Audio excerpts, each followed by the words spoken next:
Hey, yo, Steffi, thanks for helping with the audio check. I'm just doing my going live tweet, and then I should be good to go.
Demon Queen Links just resubscribed for 6 months.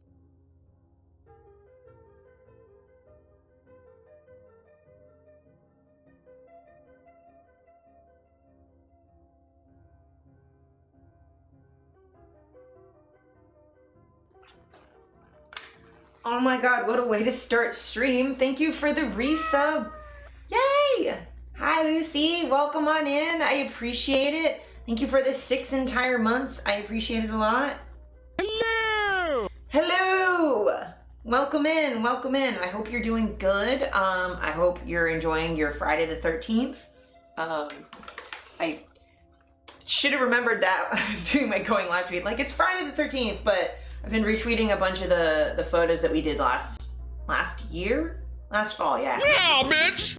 Meow, bitch. Good morning. Welcome to the stream. I have actually eaten breakfast already, despite the stream title. For once I had breakfast like when I woke up, but I was like, I should do a bonus stream. So I have until like roughly 4 o'clock because I have a appointment tonight and I have work and stuff, but I figured, you know, I have a couple hours, might as well catch up and update and things. Also, Lucy, I saw your new Friday the 13th photo that went up today. And it's super dope, and I'm super proud of you, and you're really good at editing. Hey, welcome on in, Davian. I appreciate the worky lurk. I appreciate it. Welcome on in.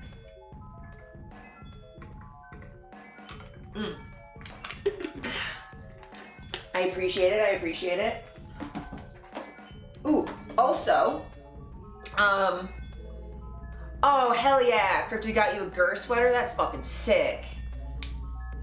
As he should. But the resub reminded me that it is September, and absolutely no pressure. I mostly do this for fun, but not gift subs, but like organic subs get a discount this month. And I believe like it's cheaper to go from like Oh, you're gonna do Gur from DashCon? Hell yeah. But yeah, it's you get like cheaper bonuses, especially for the 3 and 6 month like bulk sub. I think you get 25% for 3 months and 30% for 6 months. Whether you sub here or to someone else, like just make sure that if you are gonna do like sub stuff, that this month is a good month to do that. Also, any bits donations that are 300 bits or more, Twitch adds bonus bits. So again, like if you have a bunch of bits that you don't know what to do with and you want to give them to a streamer, this month's really good for that because Twitch gives them a bonus.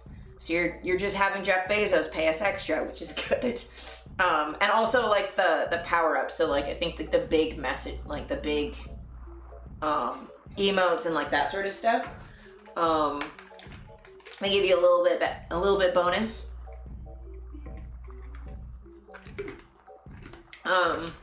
Which is like super helpful, and like Twitch doesn't have to do stuff like this, and I really appreciate that. Like, you know, they just have like a little bit of a month where they give us a little extra, which is like nice and appreciated. And again, no pressure, nothing like that, but you know, it's the cheaper month to do it is all. Yeah. I'm also super excited for DashCon too. Like, I love that we don't have to go anywhere because it's gonna be here. Did I tell you my plans for DashCon, Lucy? Did I tell you what I was gonna cosplay as? Because I think you're gonna like it. I think you're gonna really appreciate what my plans are. I think so, but I can't remember. I'm planning on doing salad fingers. I want to do salad fingers. So, I'm gonna do my best to do a good, like, creepy salad fingers cosplay, because I've seen other people do it, both like sexy and normal.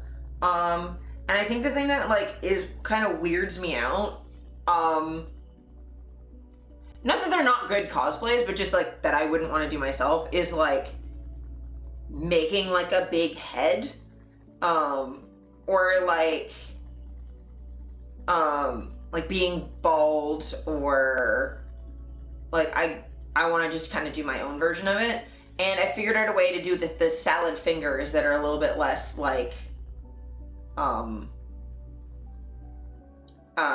they don't look exactly like, I'm trying to do like a horror interpretation of it rather than doing like screen accurate, and the screen accurate ones are fucking awesome. But yeah, I just want to do like my own twist on it and make it look a little less screen accurate to the cartoon and a little bit more like creepy, realistic interpretation of it. So I have ideas in here. The only thing I'm not super clear on is like how I'm gonna do, again, because he's bald, so I think I might just put my hair up or something. Thank you for this sub, Urban Cryptid. Just resubscribed. I appreciate it. 6 months. 6 whole goddamn months. That's huge. I appreciate that a lot. And you get that 30% off this month, which is sick. I really appreciate it. I wasn't expecting that. Holy crap. Thank you. I hope you've been good. I hope Kirby let you sleep last night, which I probably didn't, but you know. I'll keep hoping it until he lets you guys sleep through the night in a single go. And I hope your leg's feeling better. Yeah, I'm excited for DashCon. Just not a sentence I thought I'd be saying in 2024, but here we are. I'm trying to think. Speaking of something I wanted to share today, since Urban's here, since Cryptid's here, oh my god, laptop work. I was in a turnaround for 3 hours at the start of my day yesterday. You're welcome. I appreciate it. I appreciate it a lot. You work so hard, it's ridiculous. You deserve a nap. among other things. Where's the thing? Oh, this was really, really funny to me. Because Mr. Beast sucks, and this made me laugh. Because he's... Festivals just launched in Germany, and to celebrate, I'm gonna rent a theme park in Germany and invite... Wait a minute, I know where that is. That's not Germany. Oh, they're dropping! Just like these bars in Germany. That's Yukon Striker at Canada's Wonderland. That's not Germany. Terms and conditions are down And that's the castle entrance in front of medieval times. below. Ride rides with me and the boys. That's Windseeker. If you look closer in the background, that's Wonder Mountain at Canada's Wonderland. I don't think you're gonna fool people from Toronto. No. Not gonna happen. So, like, I get... Incredible, right? Like, I get that he's filming in Toronto right now, so that was probably just convenient for, like, a filming location. He didn't specifically say that that was the park you're going to, but, like, it's still, like, super, like, shady, inaccurate advertising. And also his chocolate bars suck ass. And thirdly, he's here filming his Beast games, which I do not have time to get into to cover today, but Rosanna Pansino on TikTok has been covering it in depth. We bought a few and they were so bad, yet they're not good. I've seen people do reviews and Mr. Beast getting angry because people are like, they're whatever, they're fine, they're like Hershey's quality, roughly, and he gets mad. But yeah, he's here filming Beast games, and if anyone here was thinking of working on that show, don't work on that crew. I believe he's going with a non-union crew because I cannot imagine IATSE would want to work with him because he's awful. And I don't think he'd want to pay union rates because he's awful. But yeah, Rosanna Pansino covered in depth on TikTok that both her issues competing in like Mr. Beast videos before, and the recent like first bit of the current Beast games where he was like, I think it was like 1,000 contestants, he was cutting it down to 500, from 1,000 to 500 on a YouTube video, and they filmed that in Vegas, and they're doing the rest of it here in Toronto. And there were serious problems with like not feeding people, women not having access to menstrual products, people not being given their underwear, which is weird. People not being paid correctly, not having access to medication or medical care, not getting flights home, not being able to sleep or eat, like being starved, people being injured and being sent to hospital from other contestants just beating the shit out of them. So like, just don't. I haven't seen a do not work email, and I know some people who were asked to work on it, but no one who said yes. Yeah, like, I just don't know why you, like, I can't imagine the pay is very good. And it's not, correct me if I'm wrong, but like, I don't recall September being a particularly slow time for the industry. Like, at least when I was doing background, I remember spring and fall being fairly busy, at least for background, because it's a little bit easier to do like spring for summer or winter or fall for winter shoots or whatever. Like, it's a little bit easier to like fudge the season a little bit, and the weather's nicer, and I believe like contract stuff, I don't remember, but I don't remember September ever being particularly slow for background work. I don't know how much I want to say on here, but I wouldn't necessarily blame other assistants for saying yes. That's fair. Like, I wouldn't blame them for it. I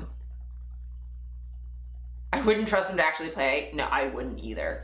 Also, like, if you are not a cis het white man, I just wouldn't feel safe on that set. Specifically, like, especially like women or like non-binary people who menstruate, trans women, like, I just would not feel safe on that set at all. Based on like other things I've heard about how Mr. Beast allegedly runs things. Just, yeah, I wouldn't feel safe on that set at all. Don't blame people for if they have to. I am a white cishet man and I would not feel safe on that set. Yeah, totally fair. But yeah, it's just, I wouldn't feel safe there to compete or to even be on crew. I would not feel safe working for that company at all. Just based on the things that I have heard. And I've worked for like, I'm pretty open about what I do for a day job. Like, if I don't think I'd be safe, that kind of says something. I've had some really sketchy jobs before. I habitually do really sketchy things for work, so, there's that.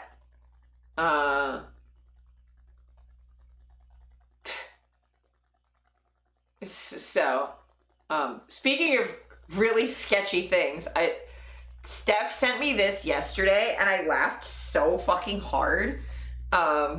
It's literally just, frustrated from trying to explain how my kidnapper is screwing all the rope work up. No, baby, it's okay. It's tough for everyone to get right. It's like so complicated. Do you want me to pull a video up? It might make it easier. No. I'm not saying you need help. You can do it yourself. Like, legitimately, this would happen to me. And by this would happen to me is this, in a consensual scenario, has happened to me before. Like, I try not to be a pain. As someone who, like, is a bottom who knows how to tie, I try so hard to be like, it's not important, it's fine. Occasionally I'm like, try and show people how to, like, if it's a safety thing, absolutely I'll step in. But like, if it's just like, it doesn't matter.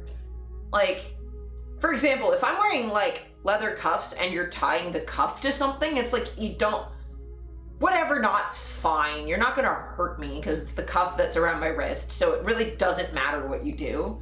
I'm like, that knot's gonna slip and I'm gonna get out, but it's fine. It's fine. I'll just not be a brat for 5 seconds.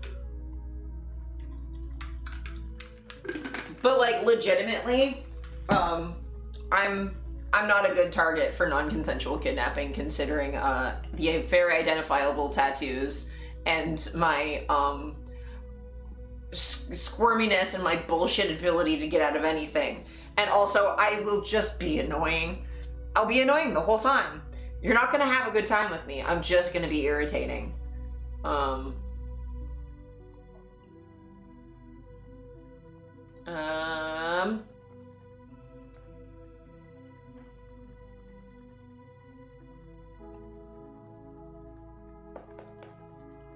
Who wants to see some cute Eevees? I'm just trying to do some cute stuff before I make myself sad with the news. I do? Yeah. We were the same, McLeod. We are brothers, yes. Look at the Eevee! Look at his little face!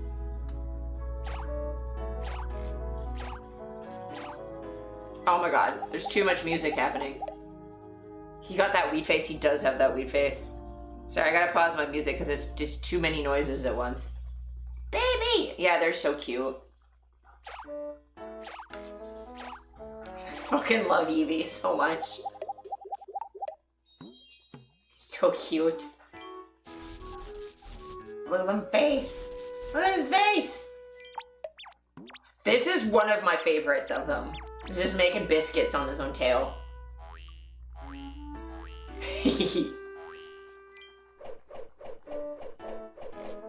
Also the little Umbreon, I totally do that shit. They're so fucking cute. Just Sylveon and Umbreon just being like little stimmy boys is so perfect. Like, this is me annoying the shit out of Steph. That's what this is. And I genuinely do this. I'll just like bad at things. And yes, the Sylveon for you, Lucy. Look at him! Look at him! It's so cute! It's so cute. Eevee's the actual best. Meow, bitch! Meow, bitch! I'm getting much less startled by these now that you're doing them more. Let me see. Oh, this video also made me laugh. Every day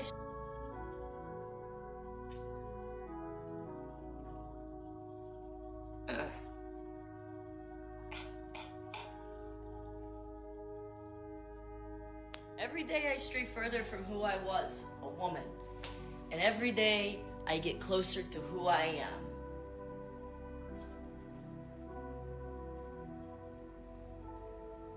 I get closer to who I am. Isn't that a mood? Just like random transmasculine mood. It's like, I am not a woman. What am I? I don't know. I just not that. Jesus fucking Christ. Thank you, Steffi. I appreciate it. Apparently the Korok still gets me. Fuck balls.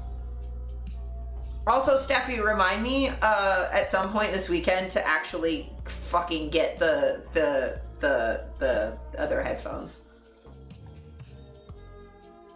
That was super clear English. I'm a good speaker. It's definitely not that the Korok has scrambled my brains. Thanks, Steph. Oh yeah, let's turn this up. That's what I need to do. Let's turn this up. I'm gonna turn the music down a little bit though, because I forgot to do that after I went live. Here, let's listen to some Adam. To Adam Savage. In the audience, I may curse a couple of times today. What I want you to know is that cursing is the coolest thing ever. It is. Coolest thing. What you don't know about adulthood is the crushing amount of work it requires. It's and so cursing exhausting. Is our reward. It is. Cursing is my reward for being tired. I work too hard to have a swear jar. Also, congrats on the call today, Lucy. I am so happy for you. You deserve the world's. I hope he's not. Is he someone you've seen before? Because I hope he's someone nice. I work too hard to give a shit. Me too. I'm fucking tired. New guy. Hell yeah. Hope he's good. But yeah, I work way too fucking hard. It's kind of the end of the sentence, but also that means I'm gonna swear like a goddamn sailor, and you can't tell me I can't. Because fuck off. I have 3 jobs, I'm way too tired. Yeah, I have... Depending on how you want to count it, like 4. I deserve to curse, yeah. I am also tired. I would like to swear more. Much fucking more. Yeah. Yeah, Brain, I agree. Just... Like, I swear so fucking much. My mom has completely given up.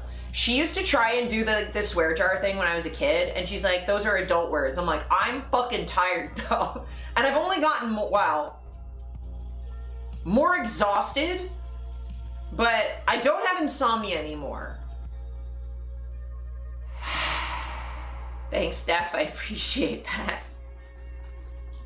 Blech. Trying to get Azure to curse. Fuck off. Fuck you. Fuck your whole existence. Fuck. Is that good for you? Is that good for you? Is that better? Steph is trying to scare Azra, I know. It's her favorite thing. It's working. I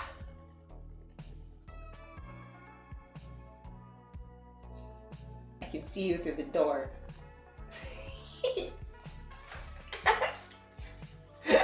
I can see myself on your screen. Okay.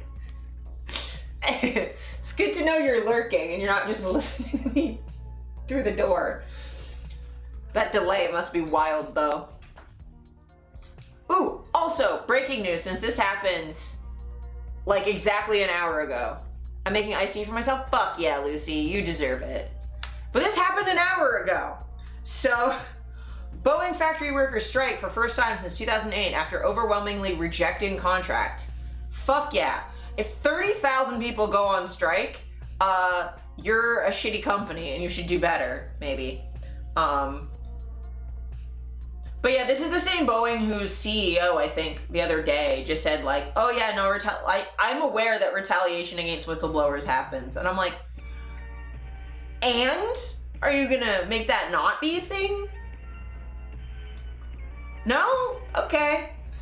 And also like random shit of theirs keeps falling out of the sky and or trapping astronauts in space. Good job, Boeing. More than 30,000 Boeing workers, members of the company's biggest unionized group, walked off the job early Friday after staff rejected a new labor contract and approved a strike with a 96% vote. That's huge. David's Tea got rid of my favorite flavor of iced tea, so I only have a little bit left. Fucking David's Tea. Oh, yeah. It sucks when your favorite shit is not, like, discontinued. Yeah, fuck these people. The tentative proposal included 25% wage increases over 4 years, but workers said it didn't cover the increased cost of living. Fuck yeah, strike. Boeing's factory workers walked off the job after midnight on Friday, halting production of the company's best-selling airplanes after staff overwhelmingly rejected a new labor contract. It's a costly development for the manufacturer. Yeah, fuck off. Which has struggled to ramp up production and restore its reputation following safety crises. Yeah, it's hard to restore your reputation when you, like, leave people in space and your fucking, like, planes keep exploding and dropping, like, you had a door blow off. That wasn't even a door. And, like, a wheel fell off. Like, driving is more dangerous than flying a plane, historically speaking. But that, at the very least, there's a chance of me surviving a car crash. A plane crash, I'm pretty much fucked. Workers in the Seattle and Oregon area voted 94.6% against a tentative agreement that Boeing and the International Association of Machinists and Aerospace Workers unveiled Sunday. We strike at midnight, said IAM District 751 President John Holden at a news conference. He characterized it as an unfair labor practice strike, alleging that factory workers had experienced discriminatory conduct, coercive questioning, unlawful surveillance, and we had an unlawful promise of benefits. Oh yeah, that's bigger than just like pay issues too, because like coercive questioning and unlawful surveillance tied with their history of not being great, like their whistleblowers disappear or die in weird circumstances. Like, you're gonna get a strike if you do that. He said Boeing needs to bargain in good faith. Boeing didn't comment. Again, fuck these people. Yeah. The message was clear that the tentative agreement we reached with IAM leadership was not acceptable to the members, the company said in a statement. We remain committed to resetting our relationship with our employees in the union. We were ready to get back to the table to reach a new agreement. Yeah, reset. Yeah, back to like, I don't know, a time when you didn't fucking kill whistleblowers and like, allegedly, and like, workers aren't being appreciated anymore. Yeah. Like, maybe they're realizing that, like, you can't build planes without the people who build planes. Like, it's really hard to sell planes if you don't have people building them that can build them in a way that they, like, work. Like, you can't have no safety regulators, and you can't have, like, random people who don't know what they're doing. Like, They're planes. This is not Lego. This is a little more complicated. The tentative deal is the best contract we've ever presented, said CEO of Boeing. But what if, right? I will say, I think I'd rather get in a plane made of Lego than one made of Boeing at the moment. What if we let AI design the planes? You know what? I hadn't thought of that. Maybe if the airplanes were non-Euclidean, then, I don't know, they could fold space-time and we'd have shorter travel time. You know? That would be sick. Because I've seen AI designs of things. They're definitely non-Euclidean. They definitely are weird. I'm tired of workers being pushed to a breaking point and then made to feel guilty about that. Yeah. Like, it's not fair to be like, oh, well, we've given you the best pay increase ever. I'm like, yeah, but that's after how long of not giving us any, so the pay increase we're getting is less than what we were, like less than inflation still. Thank you, Steph, I appreciate it. But yeah, I just, could you imagine, like, well, I don't even have to say could you imagine. Like, this happens all the time, where, like, they'll be like, well, but we gave you a pay increase, you should be happy. And I'm like, I mean, but compared to inflation, I actually have a pay cut. You're just not cutting it as much as you were before, and I should feel grateful that you're giving me less of a pay cut. When you're raking in record profits. That pay increase is like 50 cents. Yeah. And like, okay, a pay increase of 25%, but how much has inflation gone up from the last time you got a pay increase, right? Like, it's one that stuck in my mind, but like the optometrists got, last year or the year before, went on strike, and they hadn't had a pay increase in 30 years. And they had to go on strike because they hadn't done that in 30 years. So they were making, thank you, Steph, I appreciate it. But like they hadn't got a pay increase in 30 years. So even if you gave them like a 25% raise, inflation's gone up more than that since 1992. Like, dude. Like, they were making the same amount they'd made when they were fresh out of school when they were retiring. That's ridiculous. And like similar things have happened with nursing. Because I've been going to the dentist a lot, like my dentist has talked about like I'm glad we're getting dental coverage, but, and she was saying like, you know, she's happy people are getting coverage, but also like, if you're not consulting with dentists to make sure that things are being covered appropriately, then like, you're gonna end up in a situation where we start hemorrhaging dentists because they can't afford stuff because they're paying out of pocket for things. Like, we need universal coverage for medical care of all kinds, but it needs to be done right, you know?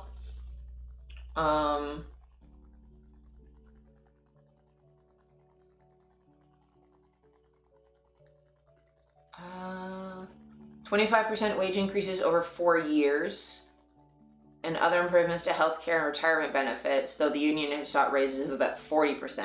Workers have complained about the agreement, saying it didn't cover the increased cost of living.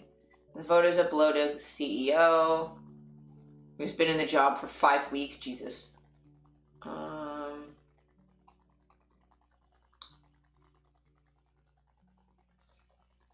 Under the tentative agreement, Boeing had promised to build its next commercial jet in the Seattle area, a bid to win over workers after the company moved the 787 Dreamliner production to a non-union factory in South Carolina.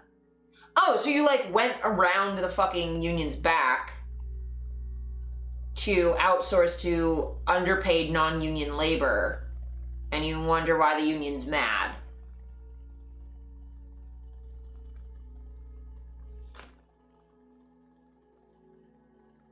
A 30-day cash impact from a strike would be $1.5 billion hit. It could destabilize suppliers and supply chains. Tentative agreement would have had an annual impact of $900 million if passed. It's burned through $8 billion this year and has mounting debt. Production has fallen short of expectations. Working to stamp out manufacturing flaws and faces other industry-wide problems such as supply and labor shortages. And again, labor shortages means you're underpaying your labor. That's what that means. If you have a shortage of labor in a world that has like fucking 12 billion people in it, it's you're not paying labor enough. That's what that means. There's not like a shortage of human beings. So labor shortages aren't a fucking thing. Labor shortage only happens when you're underpaying people. Gestures vaguely at nursing and doctors. They're like heavily underpaid and overworked. A door plug blowout at the start of the year has brought additional federal scrutiny of Boeing. Yeah, you blew up a plane because you didn't pay your workers enough to do their jobs properly, and you outsourced to not properly funded labor. That's what happens.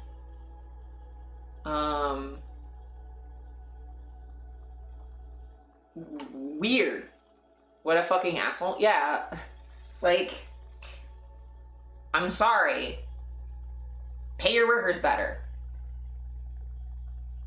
And like, yes, this is going to have impact on the entire economy because of how many Boeing planes are used to ship everything and fly people places. Like, but you know what? Too fucking bad, Boeing.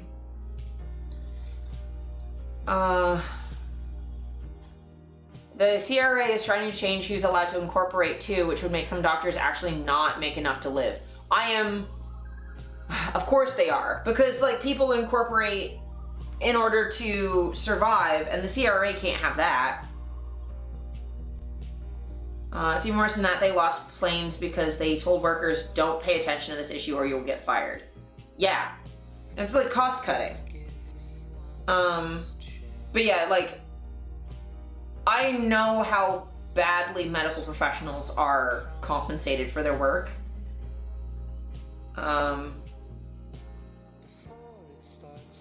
This song has too much talking in it.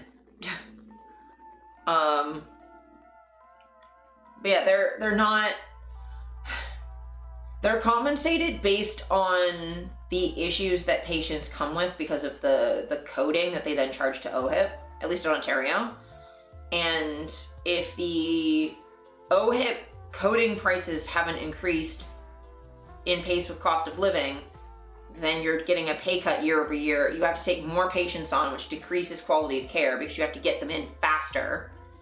And like, a lot of that doesn't account for things like supplies, and like overhead, like rent increases for your buildings and your offices, or this song also has too much talking.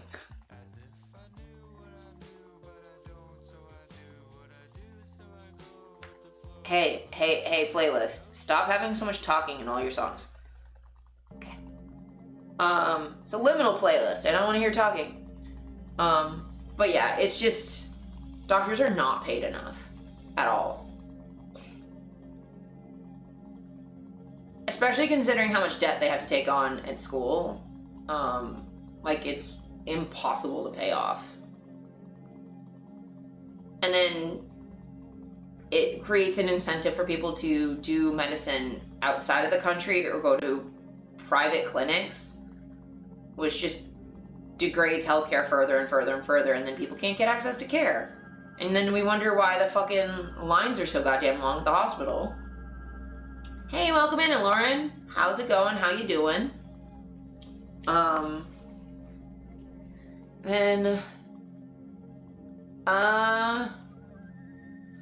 Oh, other things. I'm not going to cover the debate between Trump and Kamala Harris because I watched the whole thing. I didn't see anything worth covering. Work is making me want to go back to bed. Oh my god, I feel you. I feel you completely. But yeah, I didn't see anything worth covering. Donald Trump didn't fucking say anything of substance at all. Kamala didn't say anything new. That she hadn't said at the DNC, which I covered. She said lethal again, which is really annoying. Saying stupid shit about Israel again. And we've covered that. Like, there's nothing that happened in that debate that's newsworthy at all, other than, like, Kamala did a good job of baiting Trump into saying nothing of substance, even beyond what he normally would have done. And Trump said awfully racist things. Yeah. It went about how I expected it to, right? I will say, concept of a plan is objectively a very funny thing to say as a politician. It sounds like something I would say when my mom asked me if I plan to do my homework, you know? I have concepts of a plan. But I did want to address more of the shit going on with Trump and JD Vance and his bullshit right-wing grifters accusing immigrants of eating pets and spreading that racist bullshit. We covered this earlier, but just to reiterate, like, that's just fascism. Migrant people, immigrants, do not eat people's pets. And also, it's really rich considering Trump's actual literal sons have gone to other people's countries and killed their wildlife. So,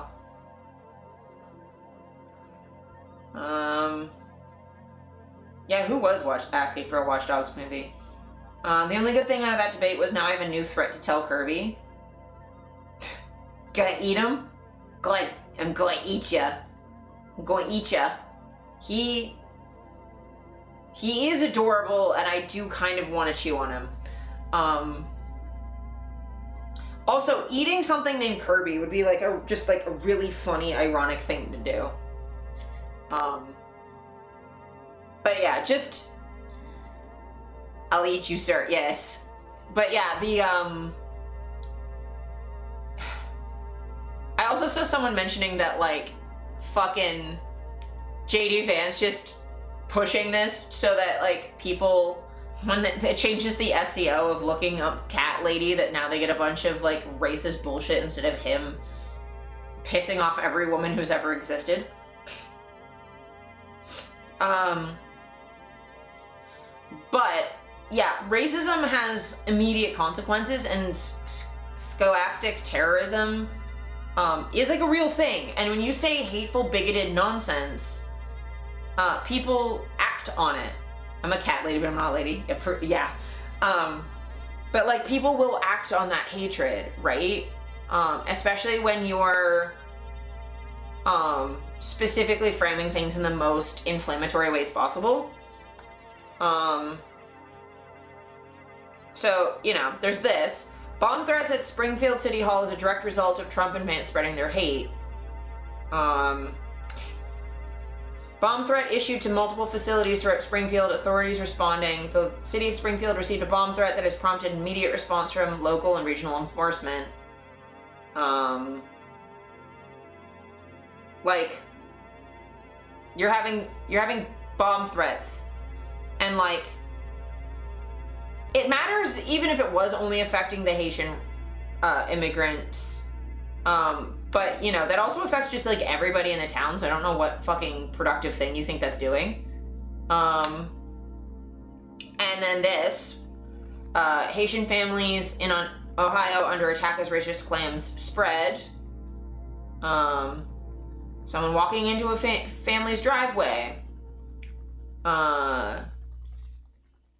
Many Haitians in Springfield, Ohio are feeling physically unsafe as racist falsehoods spread online and offline. Meanwhile, the parents of a child killed last year by a Haitian immigrant said politicians like Trump should stop using their son for political gain.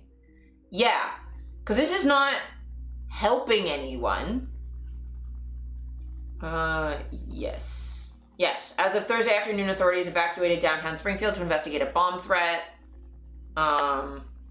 The story now refers to people interviewed by their initials due to rising safety concerns. That's not good. That, like, people have to have their identities hidden because people could get hurt. Like, that's not good. And this is just because fucking Donald Trump believed, like, some random bullshit. Like well, he is a boomer on Facebook.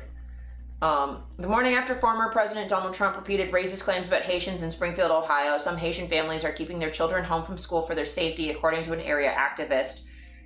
Those who allowed their children to go did so with heavy hearts. My niece was scared. I told her to go, that God would protect, said one Haitian resident, who asked that she not be identified for fear of reprisal. Hey, Kat, welcome on in. We're all victims this morning, said the woman who moved to Springfield 6 years ago. They're attacking us in every way. Aside from the anxiety caused by Tuesday night's debate, the woman also said her cars have been vandalized twice in the middle of the night. She woke up one morning to broken windows and another to acid thrown on the vehicle. She has added cameras to her driveway and tried to report the incident to the police to no avail. I'm going to have to move because the area is no longer good for me. I can't even leave my house to go to Walmart. I'm anxious and scared. Springfield police referred calls about reports of crimes targeting immigrants to spokesperson Karen Graves. She not returned to a message from the Haitian Times as of Wednesday. Area residents say many Haitians are feeling more afraid as each day passes. The viral posts are being amplified across social media and by international news. A community activist said families have been calling her all morning saying they're scared, they're afraid for their very lives, they said. People are thinking of leaving Springfield after last night, and some kids aren't going to school. And, like, as a trans person, right? Not that I faced it quite to this level, but, like, our community has faced stuff like this, where trans people don't feel safe in Florida, they don't feel safe in the UK, they don't feel safe in various places because people are spreading claims of us being predators or whatever, and like this sort of shit that flares when anytime J.K. Rowling says fucking anything, or Jordan Peterson says anything, and the like flare of hate that happens. Like, I can understand why like they don't feel safe, and it's the same sort of thing of like saying inflammatory, bigoted nonsense to fuel violence and hatred towards a marginalized community. And again,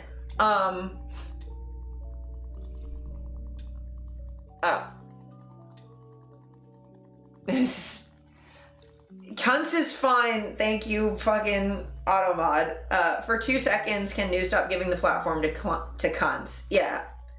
I love added permitted term cunts is okay. Streaming is funny. But yeah. But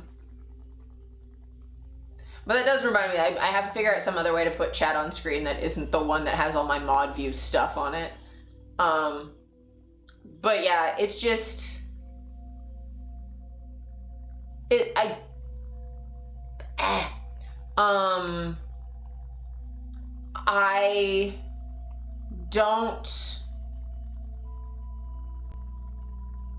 don't like that this is happening, you know? I don't like that more and more communities are dealing with this same problem from the same fucking people every time. And like, I seriously hate that this is happening in this day and age. Most of this is happening because Trump is openly racist, and that made a lot of people comfortable in their racism. Yeah. And like, there was like a boom of like, I think John Legend did a video on Instagram talking about how he's from Springfield. The city has been slowly dying from lack of work. They suddenly had an influx of new jobs. At the same time that there was a need for a lot of Haitian immigration because of the constant bullshit happening in their country, from natural disasters to exploitation and like the history of shit treatment that they've gotten. So like it worked well. There was jobs. There were people who needed jobs. It's like, so like doing scare tactics of people who are coming in to do work that needs to be done and helping to revitalize a small town that was dying. Like, it's literally like the same. It's actually less problematic than when white people flooded into like mining towns in the West. Also, speaking as an illegal alien they performed transgender operations on. It took years, leave me alone. I mean, yeah. We're not getting like surgeries out of nowhere. We're not just like getting surgery at school. Like, that's not a thing that happens. It takes a lot, and recovery is a lot. There's no way you can do it without the people in your life knowing what's happening. But yeah. Yeah, I understand the focus on the political, but what's important is the safety and security of our brethren, our people who have left their country. Yeah. Industries that once struggled with labor shortages have welcomed Haitian workforce. However, the rapid shift has caused much strain on local agencies, facilities, including hospitals and schools, which is totally normal when you have a mass shift in both demographics, because people might have language issues or might need like immigration services that the town's not immediately prepared for. A adjustment period is very normal, but like, there was a bunch of labor that needed doing. You can't really get mad when people show up to do it. If it wasn't Haitian people showing up to do it, it could have been literally fucking anybody. And you'd still have at least the same issues with hospitals and schools having more volume than they're used to. It's become an election issue, often driven by false claims. In August, a white supremacist held an anti-Haitian demonstration during a music festival. Following VP nominee J.D. Vance tweeted the debunked racist theory about Haitians that Trump referenced on the debate stage. Yeah. So, yeah. Claims are getting worse and worse.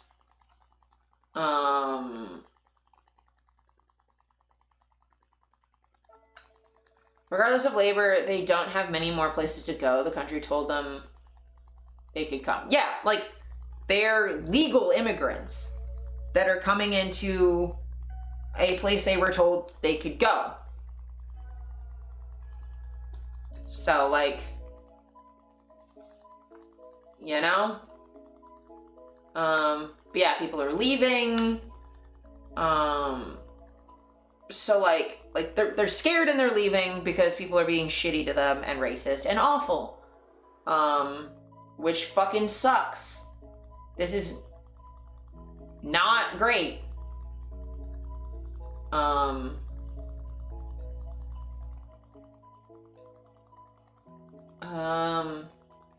I'm extremely frustrated. I'm seeing a lot of Ukrainians in the homeless encampment across the street right now. Ukrainians that Canada said could come here and be safe from the war. Yeah. Yeah. It's again, we I think took on more immigrants at once than we could handle. And there's a UN report that I'm going to read next week. How do you be complaining with your NIMBY shit? Yeah.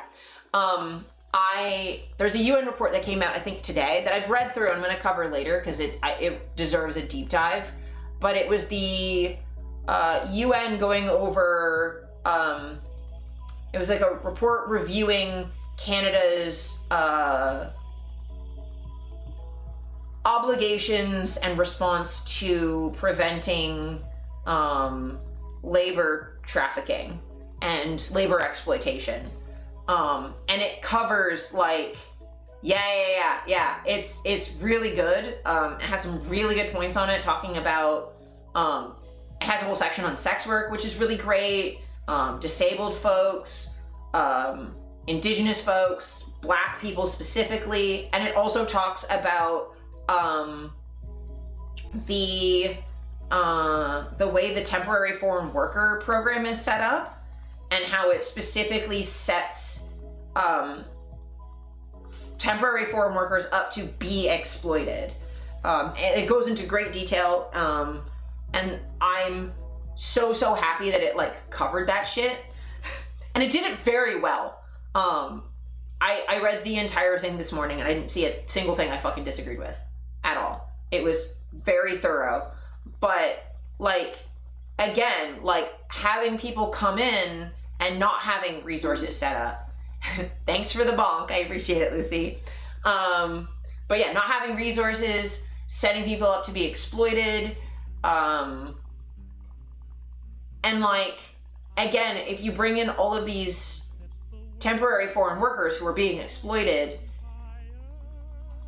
like, you're letting in this many of them because it's exploitable cheap labor, which means there's less resources for the refugees that we have a responsibility and an obligation to accept a certain number of refugees and to support them appropriately, and we're not doing that. We're failing in our obligations to refugees because resources they need, they can't. There's too many people trying to access the same resources, and like, how is a Ukrainian refugee supposed to get access to immigration services when there's like 1,000 people competing for that same one spot that are temporary foreign workers? Oh, they're not. Yeah, exactly. Like, they're not going to get access to that stuff. And it's and also those 1,000 temporary foreign workers can't either, because they're all competing for that one person to tell them how to get access to services. It also means like less of an investment into Ukrainian bilingual translation services, because we have to pivot to the greater need for like Punjab translation services. And again, I have no issue from people coming from wherever they come from.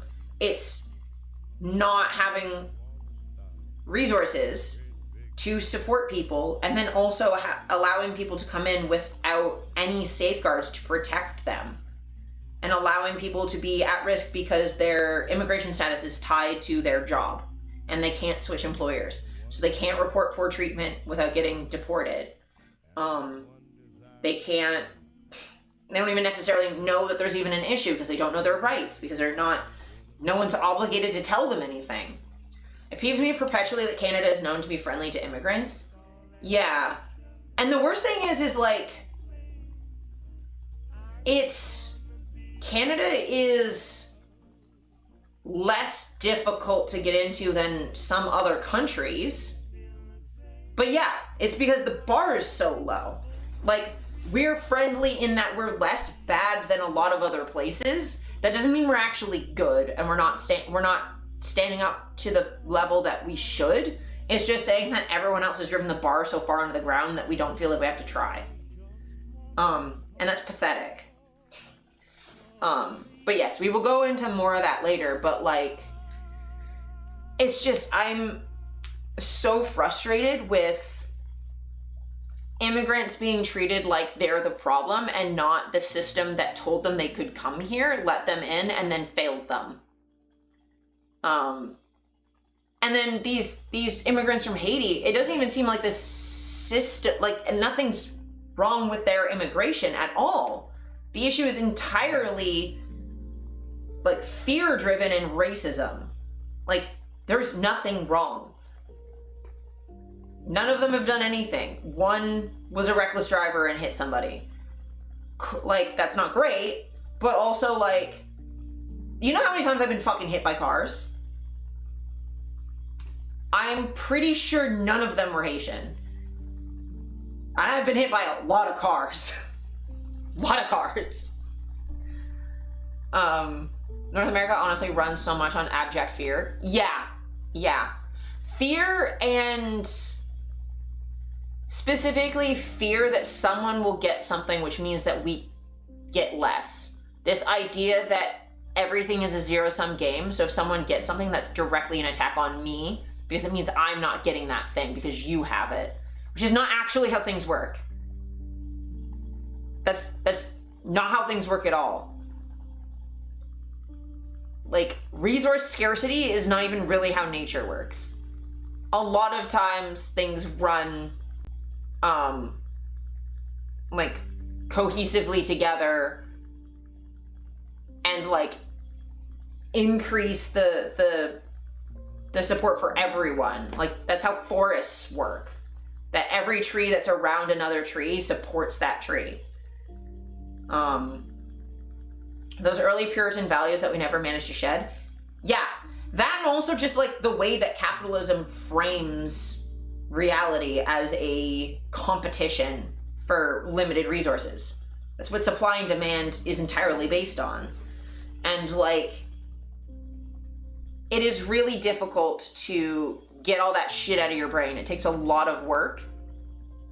And before you've done that work, it's really easy to exploit that fear.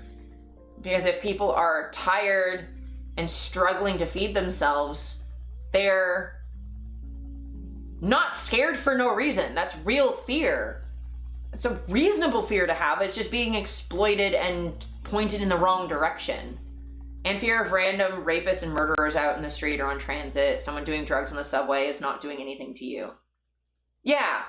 And I think there is also like a lot of that is weaponizing ableism. Is people think that someone having a mental health crisis is an attack on them.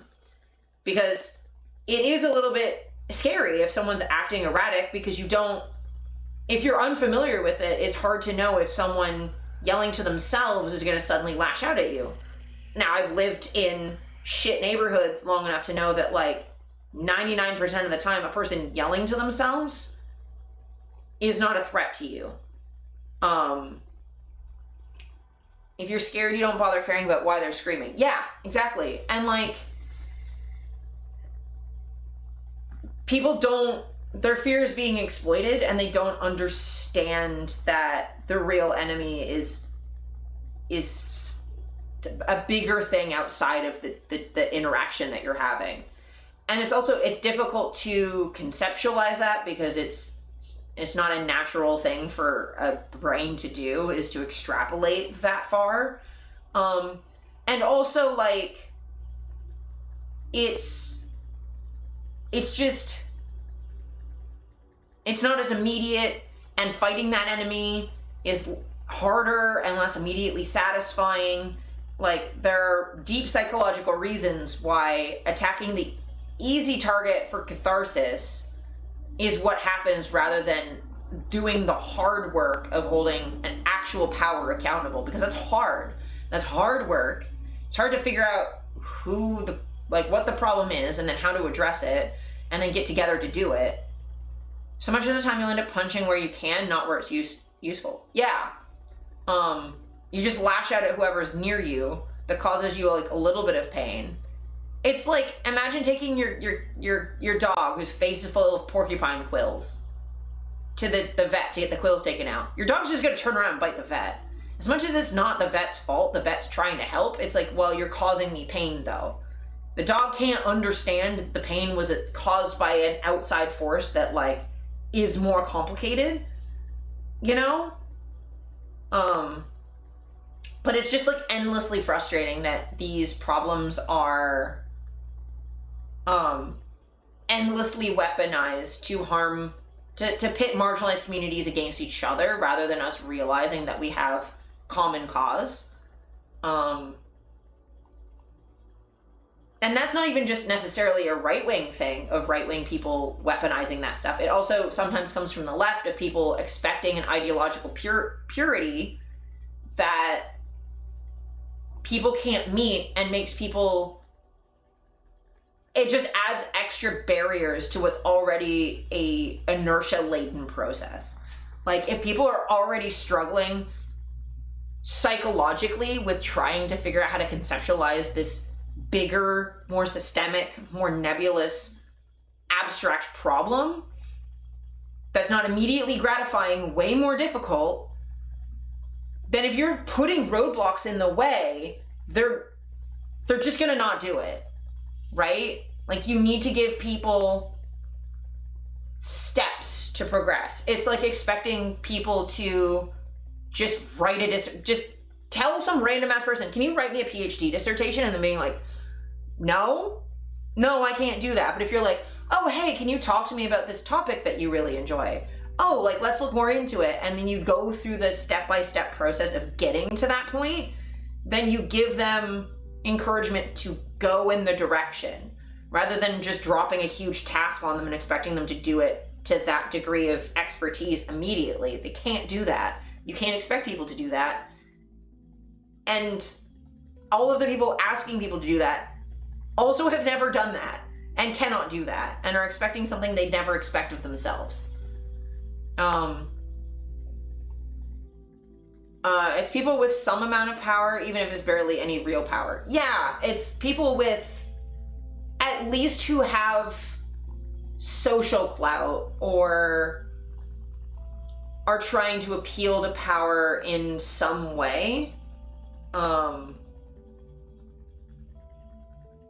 Do it the most. Though I have seen extremely intersectionally marginalized people do this shit too. And it feels a lot like a similar process where it's like facing the big problem is impossible. So attacking allies for not being perfect enough and for causing you like a little bit of extra pain because they didn't know enough to not jostle you when you were already sore. Like, sure, like, it sucks and your pain's real, but like, that's not activism. That's reaction. You know? Let me see.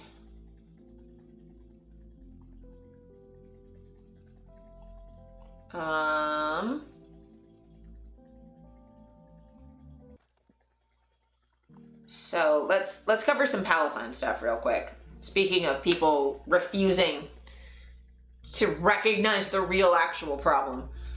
So I thought this was important to bring up. In case any of you still thought crypto is decentralized and safe from governments, a genocidal government just froze the assets of every Palestinian through Binance. In case you're wondering how easily they budge genocidal governments, now you know. Cryptocurrency exchange Binance has seized all Palestinian assets at Israel's request. So, you know, crypto is not the solution. Decentralized banking is not actually decentralized, it's just unregulated banking. And this is something that sex workers have been saying the entire time, especially as we've been forced to use Bitcoin a lot and crypto a lot, is it doesn't solve our problems with debanking. It just puts us in an unregulated environment where, like, yeah, sure, we might not be immediately debanked, but now we're vulnerable to scams. We can't pay our rent that way. Like, it's not actually a solution. And expecting marginalized people who can't get access to traditional resources to go through unregulated crypto scams is not reasonable. Palestinian people who don't have access to banks and healthcare can't suddenly get around that with, like, wellness supplements and fucking cryptocurrency. That's not how that works. You can't NFT your way out of a genocide. Oh, this is cute. Cuteness break. Cuteness break. Look at that little void. Look at him. Look at that little kid. It reminds me of Kirby so much. He does this all the time. Him so small. He am so small.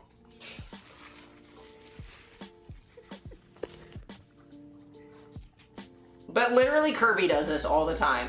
He was doing this the other day when we were over.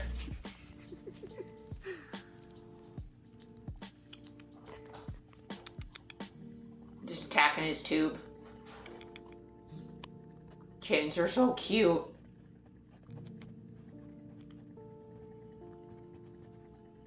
So much zoom. Yes, the most zoom. Oh, speaking of, Lucy and I did a shoot on Wednesday, and then yesterday I went and saw Beetlejuice, and Beetlejuice was very fun. It's very fun. You can tell the actors had a blast doing it. The plot was loose at best, because who needs that much, like, rewarding plot out of a Beetlejuice movie? It was fun. It was fun. It was great seeing Winona Ryder again. It was a good time. I recommend if you like the first movie, you'll like this one. It was a good time. Don't expect an art house movie. It's Beetlejuice. I think I've said Beetlejuice 3 times now, so where's my, okay, he's not coming. Plot is a suggestion, yeah, it's just a thing. Also, I'm not gonna show this video. This is skunk water. So this is a thing that the Israeli government has been doing in Palestine for a while. It's smelly ass water that they dump places that make places smell like ass for years and make it completely uninhabitable because of how badly it smells. They have been deploying this on their own people in Israel now as well, who protest the war. And that's this concept. The imperial boomerang is the thesis that governments that develop repressive techniques to control colonial territories will eventually deploy those same techniques domestically against their own citizens. This is a thing. This is a thing. This is a thing that happens. And it's, I mean, an example of this, right? In a North American context, the sorts of, are you against the state? If you're against the state, are you a real citizen? Yeah. Like, so during the war on terror, right? The surveillance that was used against people in Afghanistan and Iraq turned around and got used on Americans. The surveillance used in Gaza has been used against sex workers and now is being used more generally. Toronto G20, exactly, like the colonialism, specifically that like Canada uses against its indigenous population got turned, like the G20 thing in Toronto looks identical to how the RCMP treat indigenous climate activists all the time. It looks exactly the same. So like, this is why intersectionality matters. Anything that gets used against one marginalized population will get generalized to everyone eventually. That's just how that be. That's how it do. Whether it's colonialism internally or externally, it doesn't really matter. But like, this is a thing. So you can watch Israel, everything they did to Gaza, they're gonna do to Israeli citizens as well, who don't toe the party line. This happens in every country. Look at what they do to non-citizens, and that's how they're gonna treat citizens they don't think should be citizens anymore. That's kind of how that goes.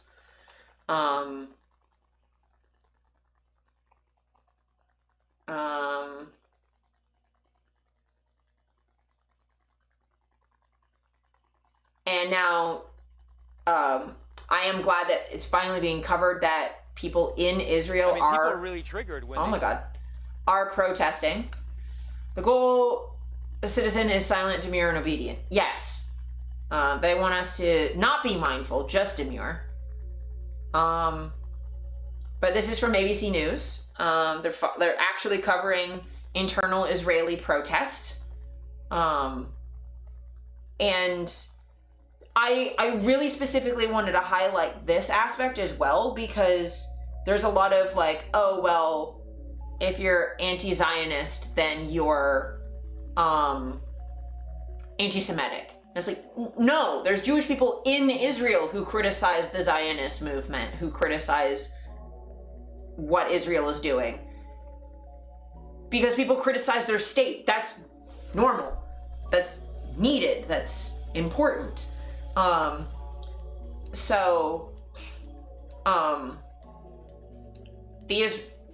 The point that I've always made is I don't expect the Israeli government to speak for all Jewish people around the world, because they don't even speak for all Israelis.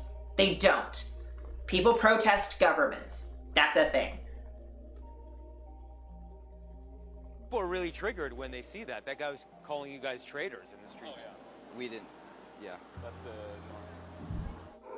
This is a generation of peace demands peace.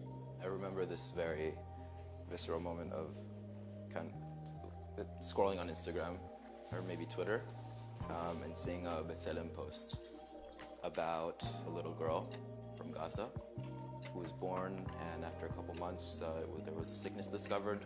They asked for a permit to get to East Jerusalem to see a doctor, and they had an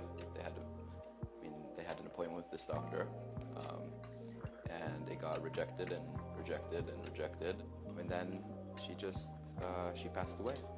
It must be so hard to live with the fact, to live with the question of what if I was born on the other side.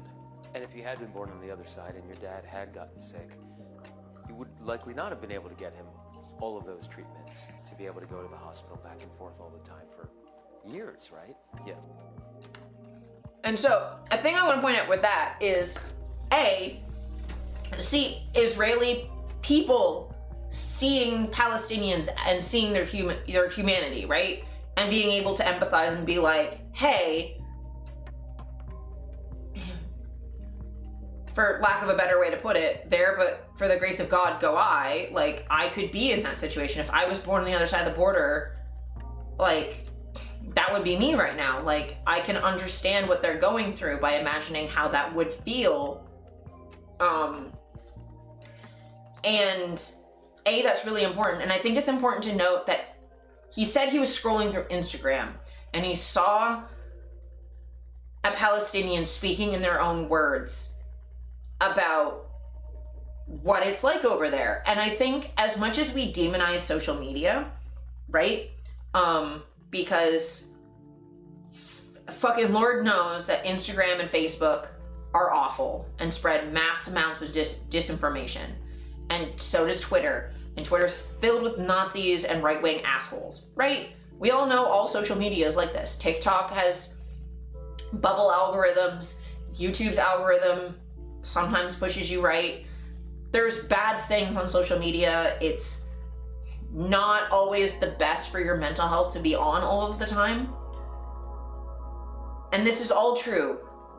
However, it is also true that social media is democratized for not just the bad, but also the good. That there are marginalized people who can get their words out and their point of view and their lived experience out in a way that doesn't require the gatekeepers of traditional media.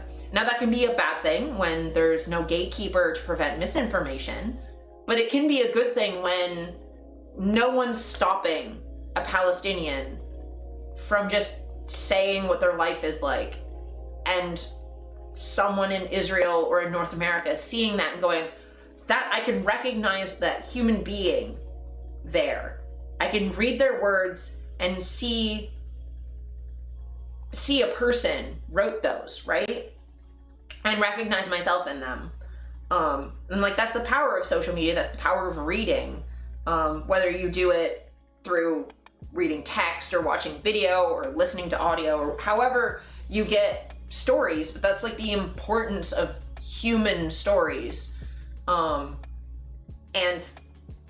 where social media has its strength is being able to like share different perspectives. Like, that's what this is. That's what I'm doing, is like, y'all are getting the perspective of a trans, disabled, satanic sex worker who, without social media, like, I wouldn't have a voice.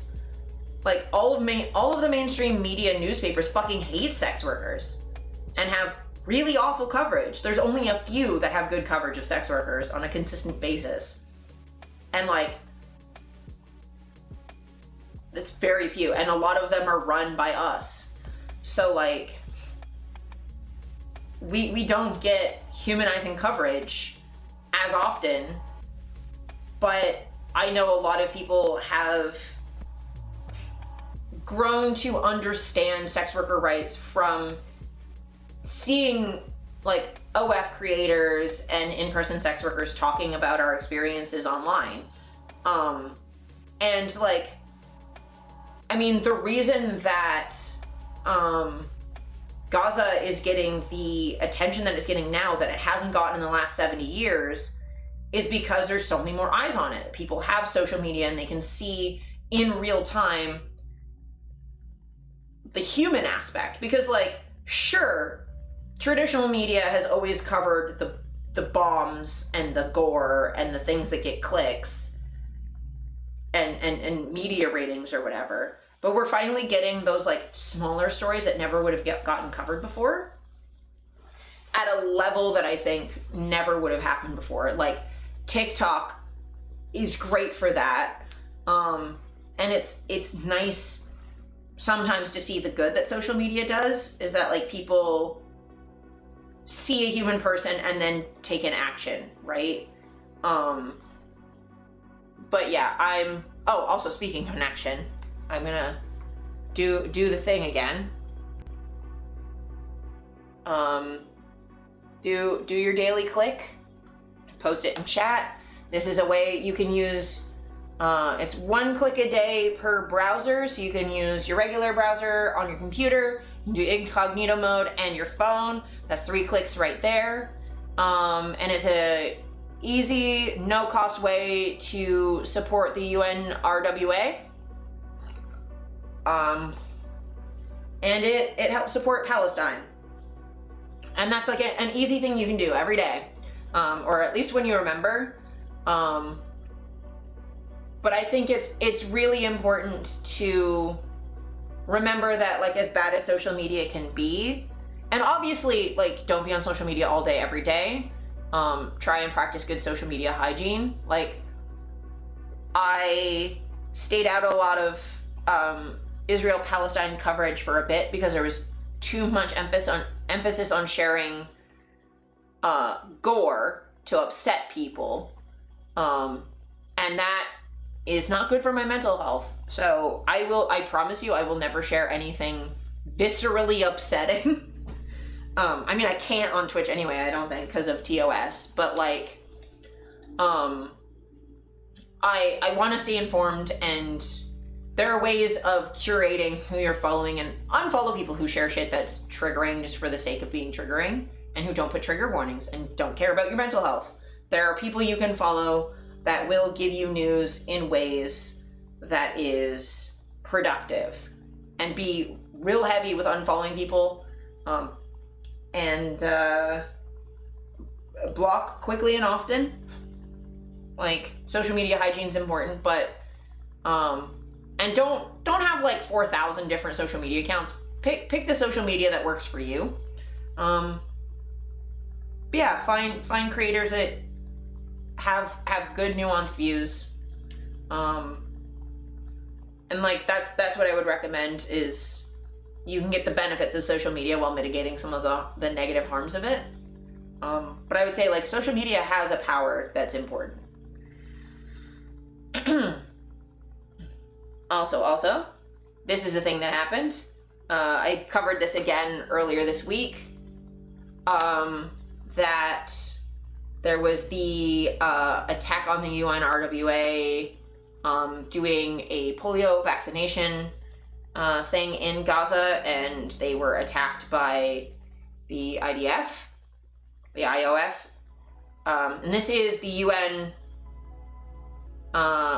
in their own words, explaining what happened in detail, and I think it's important to get, like, these details, because it demonstrates just how like, if they're acting this unfairly to the UN, imagine how much worse they're treating Palestinian people, right? And it very much echoes police brutality here as well. So, a UN polio convoy in Gaza was rammed by an Israeli army bulldozer on September 9th.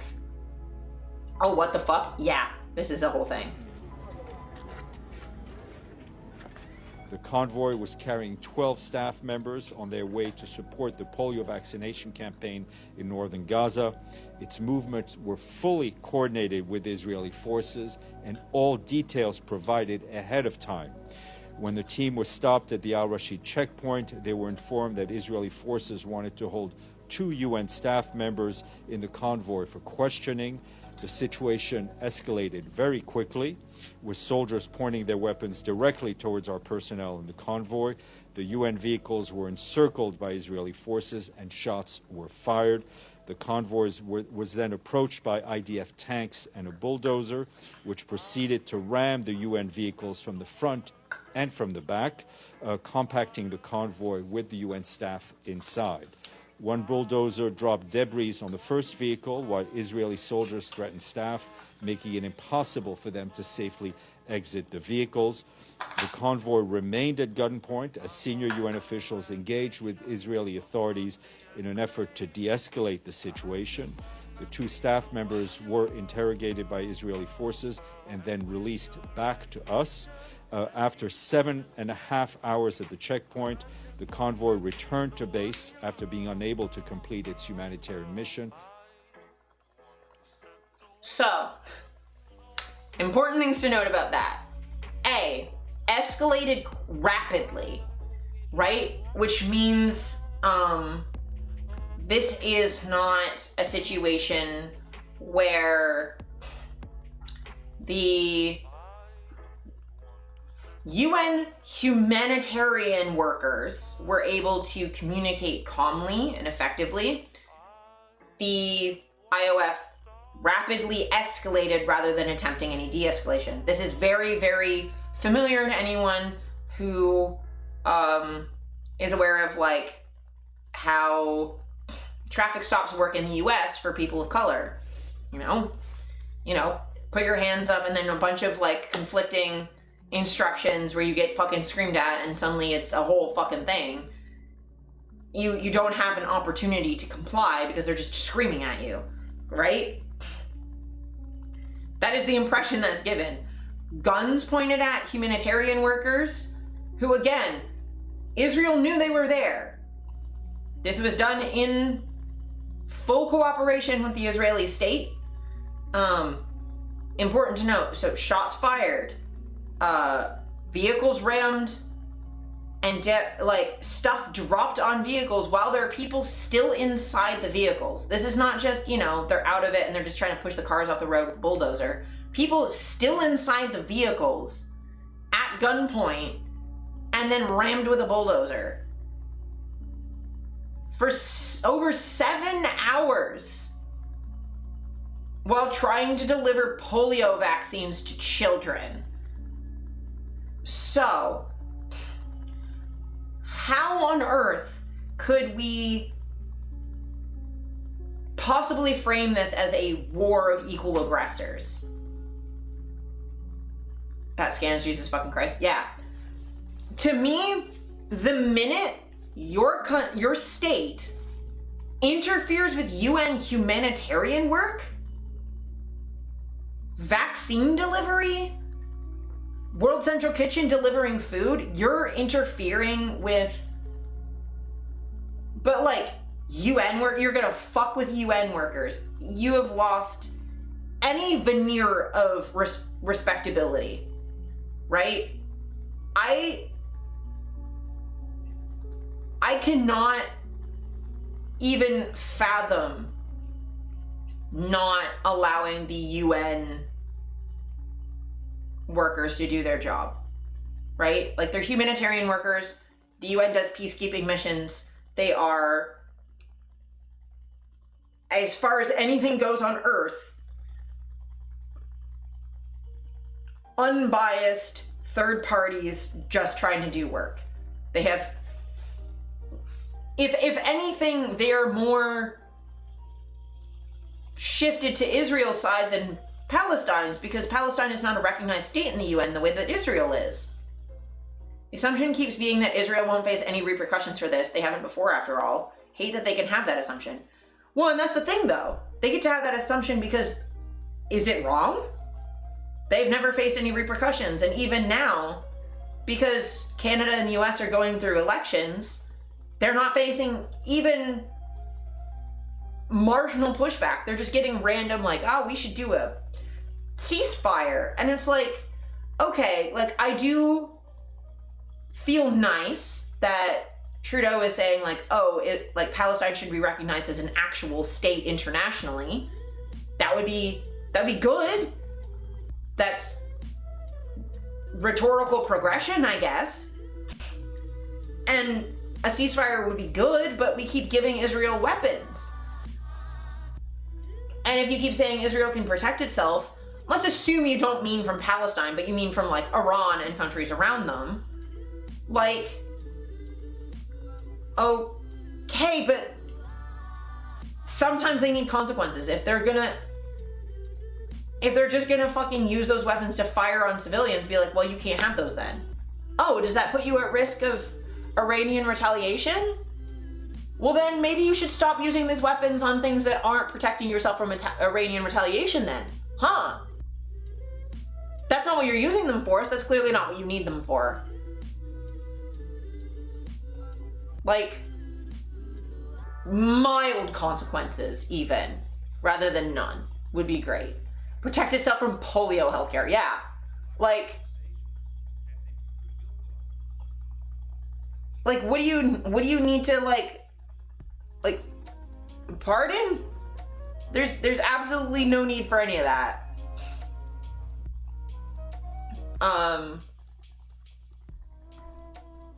Like, huh? So I think that's important to note, that it's like, this is humanitarian work that is like, ugh. The whole discourse around it feels like I'm being gaslit daily. Yeah, it feels like gaslighting. And that's actually a good segue into the next thing I want to cover. Israel commits a war crime, first world countries. Well, they're just defending themselves. See, funny you should say that, because now that ads are over, perfect timing. Cinema. Why am I not allowed to stab Doug Ford then, right? Here, cinema. Glinema. It's Glinema.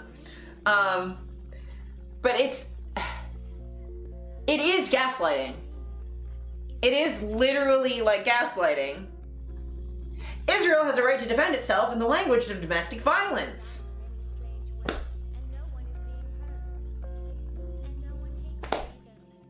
You fucking called it, Kat. You fucking called it. Now this is an opinion piece, but I really like this opinion piece. This language of Israel has the right to defend itself takes a cue from the behavior and conceits of abusers and enablers. Again, content warning, obviously.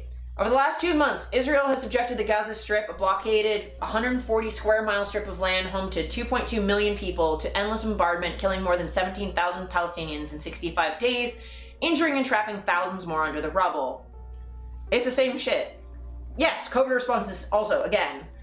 US lawmakers, Zionist organizations, and highly influential lobbying group AIPAC have parroted the same talking point while funding Israel's genocide. Israel has a right to defend itself. This language takes a cue from abusers. To sociologist and sexual violence researcher Dr.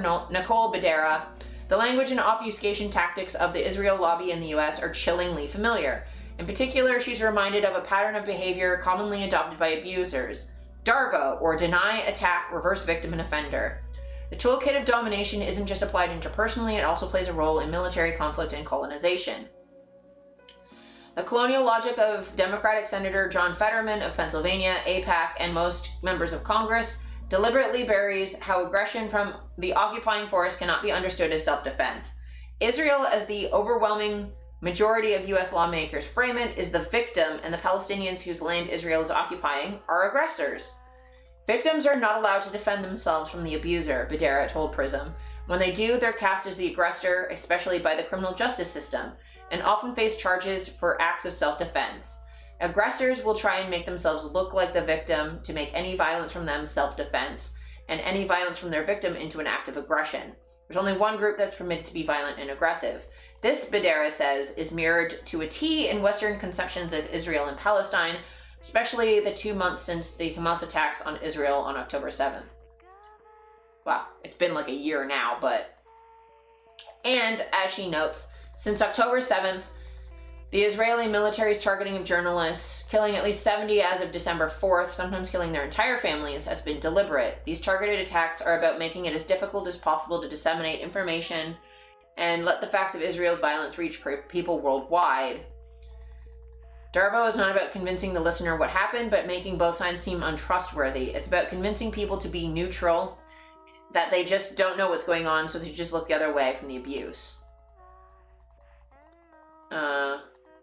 Also, like Ukraine having to adhere to where and what kind of weapons the Great West will allow them to shoot. Yeah. But again, this point about making people seem unreliable, you don't have to convince people that you're right. You just have to convince them that there's a question, right? You just have to convince them that there's no easy answer so that they convince themselves that there's false nuance and sit there and go like, I can't make up my mind, I don't know enough. That's sort of the principle behind like the right trying to win elections is you don't actually have to convince leftists to vote for the right. You just convince them that the Dems are bad enough that you should stay home, that there's no difference between the two. And then the victim has to spend time and effort justifying their victimhood. Exactly. Sea lining on a grand scale. Yes. And it's not only that, it's like you just have to put barriers in the way of action. Just make people confused enough, uncertain enough that they won't take action. You don't need people to be pro-Zionist, you just need people to sit back and not be able to say anything about Gaza. You need people to go like, oh, well, it's too complicated. And that worked for years. It worked for a really long time to just have people go, well, the Palestinian-Israeli conflict is so complicated, I don't have an opinion because I don't know enough about what's going on. It's worked for so long. Or, oh, the situation in Afghanistan is too complicated. Or the situation with COVID and COVID restrictions is too complicated. I don't know enough about what's going on. I don't know whether I should mask or not. It's too complicated, so I'm just not going to bother to do anything. We just don't know, right? Doubt is a great barrier. And I would say it's the great barrier. I would say doubt, and not doubt in like a skeptical way where you're trying to inquire for greater detail. It's the doubt of like, I can't trust any of this, that like shuts people down mentally, right? Like I don't know. Yeah, there's too much information, I don't know what to do with it. Yeah, there's too much information, or like oh, I don't know which one of these two people is the abuser because they both keep accusing the other, so I guess they're both just toxic and I'll just throw my hands up and I don't know what to do about it. And in some situations, like, it's understandable, like, maybe it is mutually toxic and it's hard to really say, right? That does happen. The fact that that does happen is why that tactic works, is because you can believe that it's too complicated to make a decision, right? Like, I'm trying to think of a good example. I don't know. Like, for me personally, like, the Johnny Depp Amber Heard thing was really complicated because I'm like, okay, she's making credible accusations of abuse, but so is he, and he has, like, evidence of injuries that he can point to. And it's like, really, really hard to figure out which of the two of them is the primary aggressor if it's gone back and forth so many times that now we can't, it's like hard to tell who started it, you know? Just like back to the Springfield issue, when a sitting senator can spread outright lies without repercussions, why would people not experience doubt? Yeah. Or like,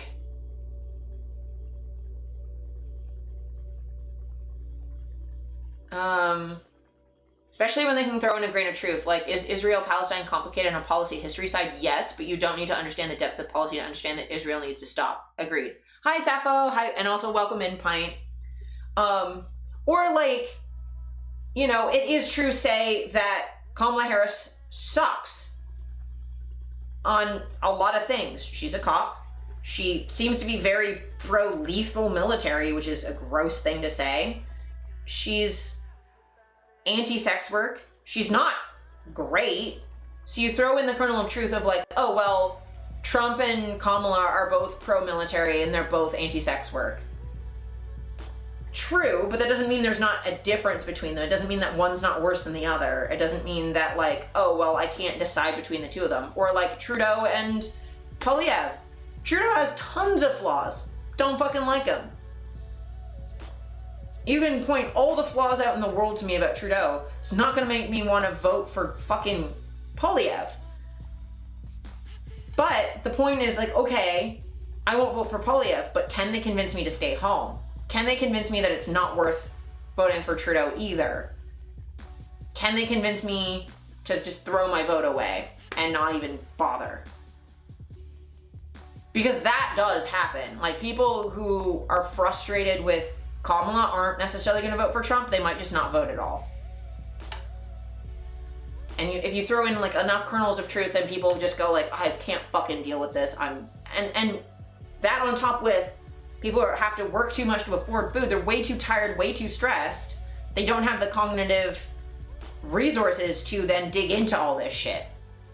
And when you do this shit constantly to them in all of these different contexts, it becomes like, okay, maybe you can figure it out in one or two situations, but can you keep doing this over and over and over again, sussing out who the fucking real victim is? Or who the worst aggressor is of two every fucking time. Like, you're gonna get tired of it. This happens all the time. Jacqueline Cruz, a friend of Badera's and a fellow sexual violence researcher, calls it orchestrated complexity, the purposeful shrouding of facts, the manufacturing of nuance and qualifications that always privilege the abuser. This is how the false narrative of mutual abuse arises, obscuring who has any power to abuse in the first place. If something seems too complicated, even though it really isn't. A cat marionette just resubscribed for 2 months. You woo, 3. Thank you for 2 whole months. I appreciate it. And I believe you get a discount because it's September. So I appreciate it a whole bunch. Thank you, thank you, thank you. Ooh, woo, indeed. Oh my god, that wow is so cute. Thanks. And if you make voting such an ordeal like it is in many US states, the buy-in to go vote is much higher. Yeah, exactly. It's similar to like what I was saying before, is like if you put cognitive barriers in place of something that's already more difficult, people aren't gonna do it. You're a cartoon. I really am. I tell Steph all the time that she's like, and Salt too, that they like fucking are like Muppets. They just like flail around like Muppets all the time. I'm just vocally cartoonish. Like, Kat, I'm sure you've seen Salt Muppet flail his way into a mosh pit. Like, she'll literally just be like, woo! And it's like, you don't look real. How are you a real person?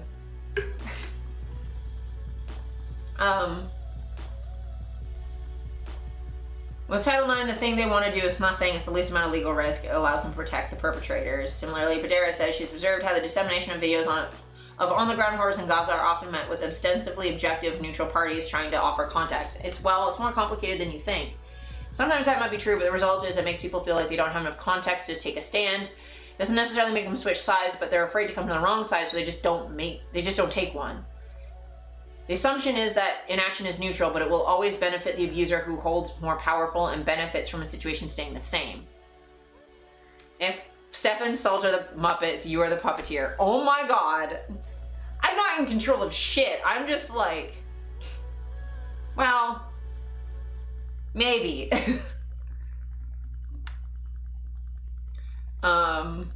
More recently, Western media has propelled narratives of alleged mass-coordinated rape perpetrated by Hamas against Israeli women, and in some cases weaponizing reports of sexual assault to bolster support for the genocide in Gaza and capitalize on racist Western stereotypes about Arabic men as barbaric rapists.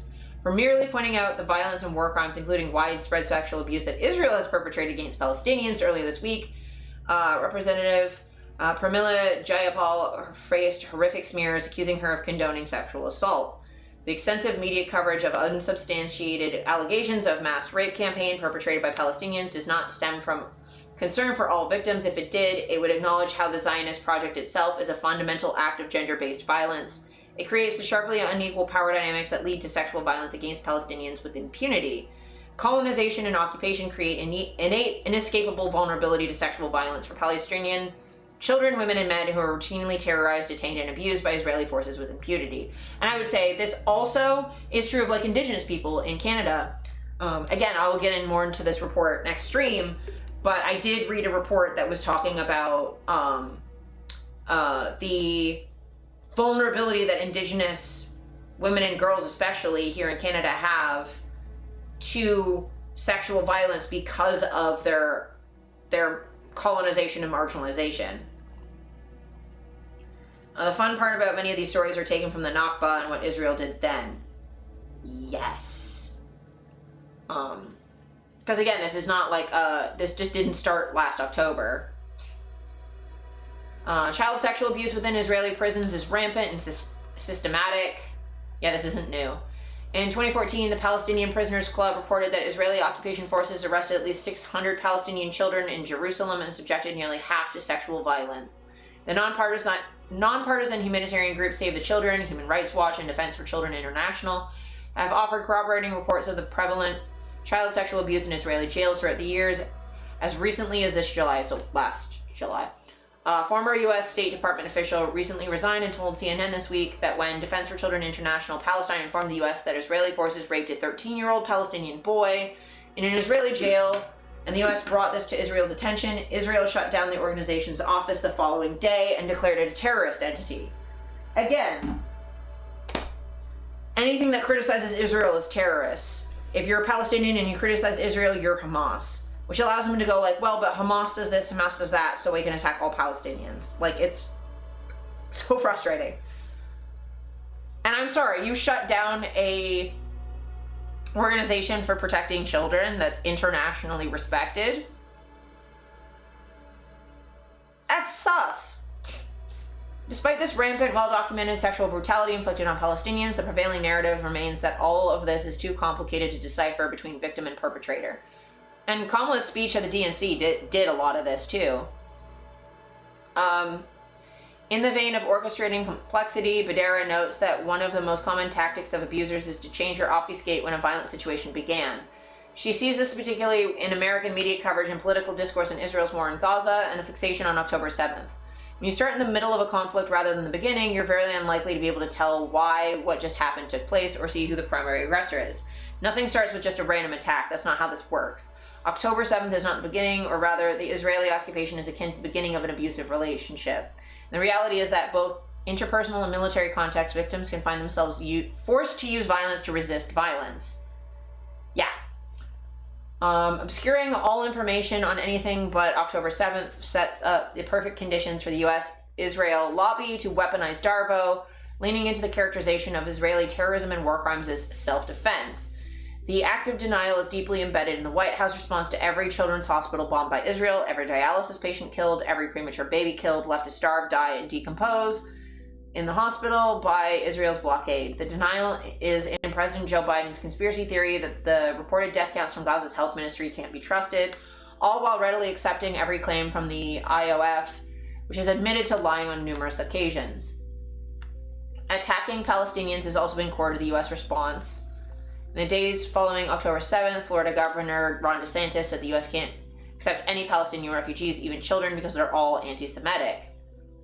On November 2nd, Republican Ryan Zinke of Montana introduced a bill to expel all Palestinian Americans from the country. That is massive echoes of Japanese American internment camps, by the way. There are very few innocent Palestinian civilians, said Brian Mast of Florida. And Josh Gottheimer of New Jersey sweepingly referred to Muslim Americans as guilty. And that's not even just Palestinians, that's all Muslims. As if that fucking makes sense. It's right back to post 9/11 shit. Innocent of what? Yeah. Like, innocent of what? Like, anti-Semitism? Well, if you define anti-Semitism of critiquing Israel literally ever, then sure. But that would mean there's a lot of anti-Semitic Jewish people. And anti-Semitic Israeli Jewish people, as we saw literally earlier this stream. The way reverse victim offender works most often is to literally just say, to think negatively of me is unfair. Pointing to how criticism of Israel and dissent to U.S. funding of the Israeli military is punished and characterized as anti-Semitic. From the river to the sea, Palestine will be free, which is basically decried as genocidal by Zionist politicians. And even if you don't define it like that, half of U.S. government is anti-Semitic. White people don't get deported about it. Weird that. Yeah. Well, gestures vaguely at the entire Republican Party that have post-Charlottesville. That's literal anti-Semitism. Like, the fucking... Like, Trump hangs out with actual white supremacists who want the eradication of all Jewish people, who fuels hate crimes against Jewish people. You don't want to deport them.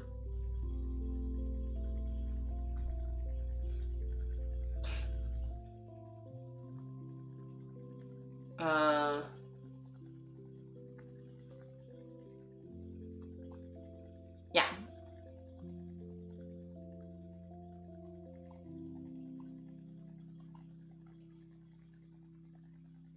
Why do atrocities perpetrated by Israel not seem to matter? Everyone knows or loves a rapist. When it's someone you know and love, you're unlikely to see them as one. They're someone you want to take the side of. Yeah.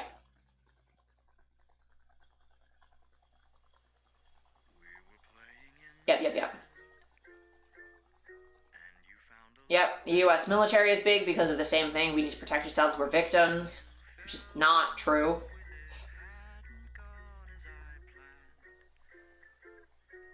Yeah. That's the primary way of domestic violence is justified as long as you do it within the confines of a place you're allowed to control, your private home, your own country. We're willing to look away.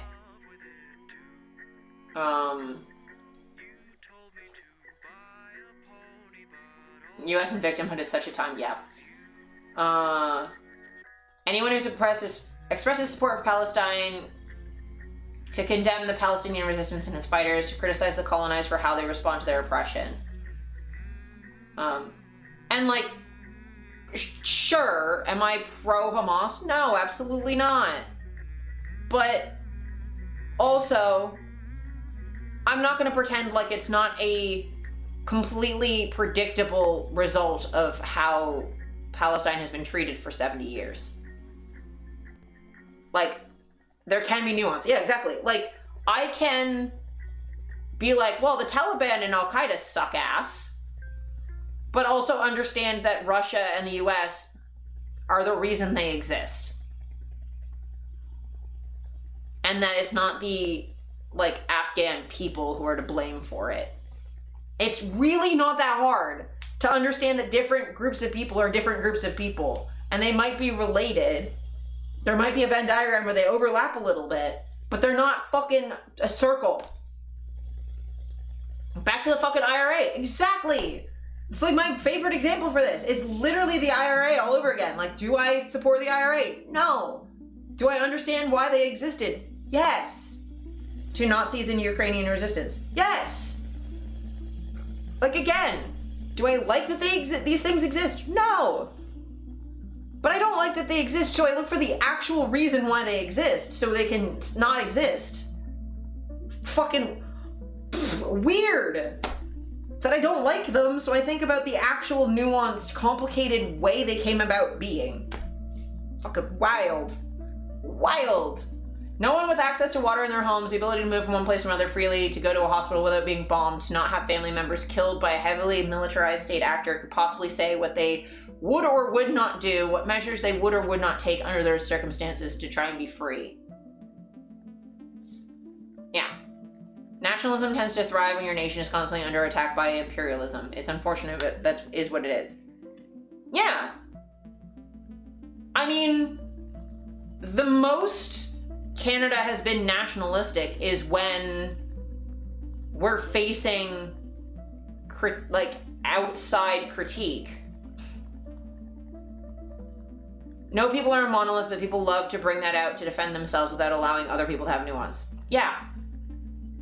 Because again, it's back to the conservative value of the law has an in-group it's supposed to protect but not control, and an out-group it's supposed to control and not protect. And a lot of people on the left think they're actually progressive when really they're just conservatives with a little bit better language. Speaking as a seriously nationalist person in the past. Yeah, and I mean, I don't blame you. Like, I've been trying to get more in touch with my Irish heritage, and like, I know Irish people can get like that because when your entire identity has been attacked like that for like millennia, it's hard not to be. Or like Canada can get like that too, where like our nationalism is usually fueled from us trying to differentiate from the Americans. It's being like, we're not Americans, we're not Americans, we're not Americans. The Quebecois, 100%. And the Quebecois are a great example of it because even like Quebecois people can be really hostile to Anglophones that are just visiting. Again, not all. I've been to Montreal and it was fine, but like, you know, it's not a thing that happens.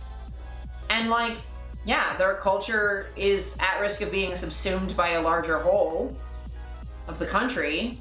I get why they're being defensive. Nationalism is just defensiveness, right? And you can be defensive for a real reason, like your Ukraine being fucking attempted to be colonized by a neighboring superpower, or Quebec, a small language minority in a larger Anglophone country, or America because they're Darvoing themselves into thinking they're the victims when really they're the aggressor. They're defensive because they're like, they feel like they need to justify their military and they're constantly made to feel scared of everything. It's an immune system reaction of sorts. Yeah. And it could be because you're exposed to like an actual pathogen that you need to deal with, and sometimes it's autoimmune. It's not good, but it's predictable. Yeah.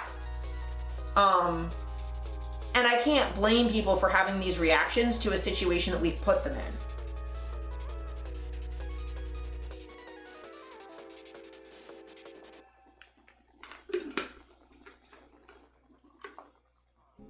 Also, hi, can I ask for a minor pity party? Yes, absolutely. Abso-fucking-lutely. Oh my god, it's warm in here. My back hurts. Oh, I'm so sorry. Backs are the fucking literal worst. Who invented them? And why? Spines are shitty. I wish you could have like a session with my RMT because she's great.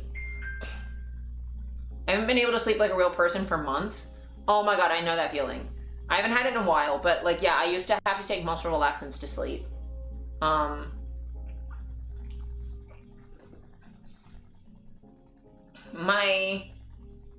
would, if you can, I know money's a whole thing. And immigration means money's even worse of a thing. And healthcare is not a thing. But if you can get access to massage, it does really help.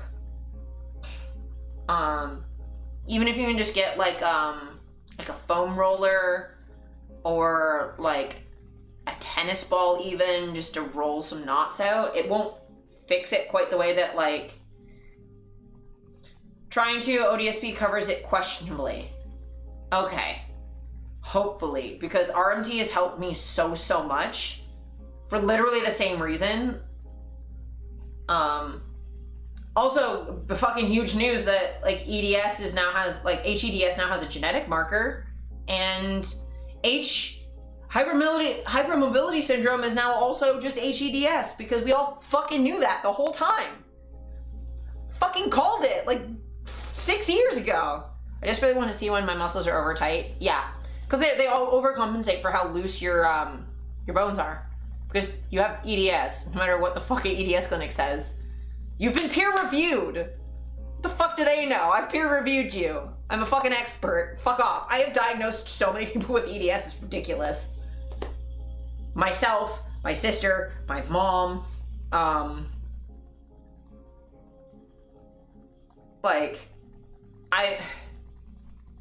I once helped Alice, Kat, yeah, I've diagnosed at least 3 people. Yeah, and that's the thing, is once I diagnose one person, they go and diagnose like 40 more. It's great. I even once diagnosed a client's sister or something. He was like complaining to me, being like, oh, like my partner's having issues with like this stuff. And I'm like, that sounds like EDS. You should maybe like go talk to a doctor.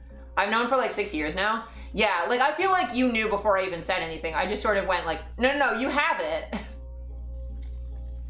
We talked like once and I was like, yeah, no, you have it. You're right. You're completely right. I mean, I sort of had that where I suspected it, but was like very on the fence of being like definitive about it until like a couple people with EDS went like, yes. I second opinioned. Yes. Yes. I peer reviewed your self-diagnosis. You did the study. I just peer reviewed it. That's how it happened. But like, that's how that works. Peer review is so validating. Yeah.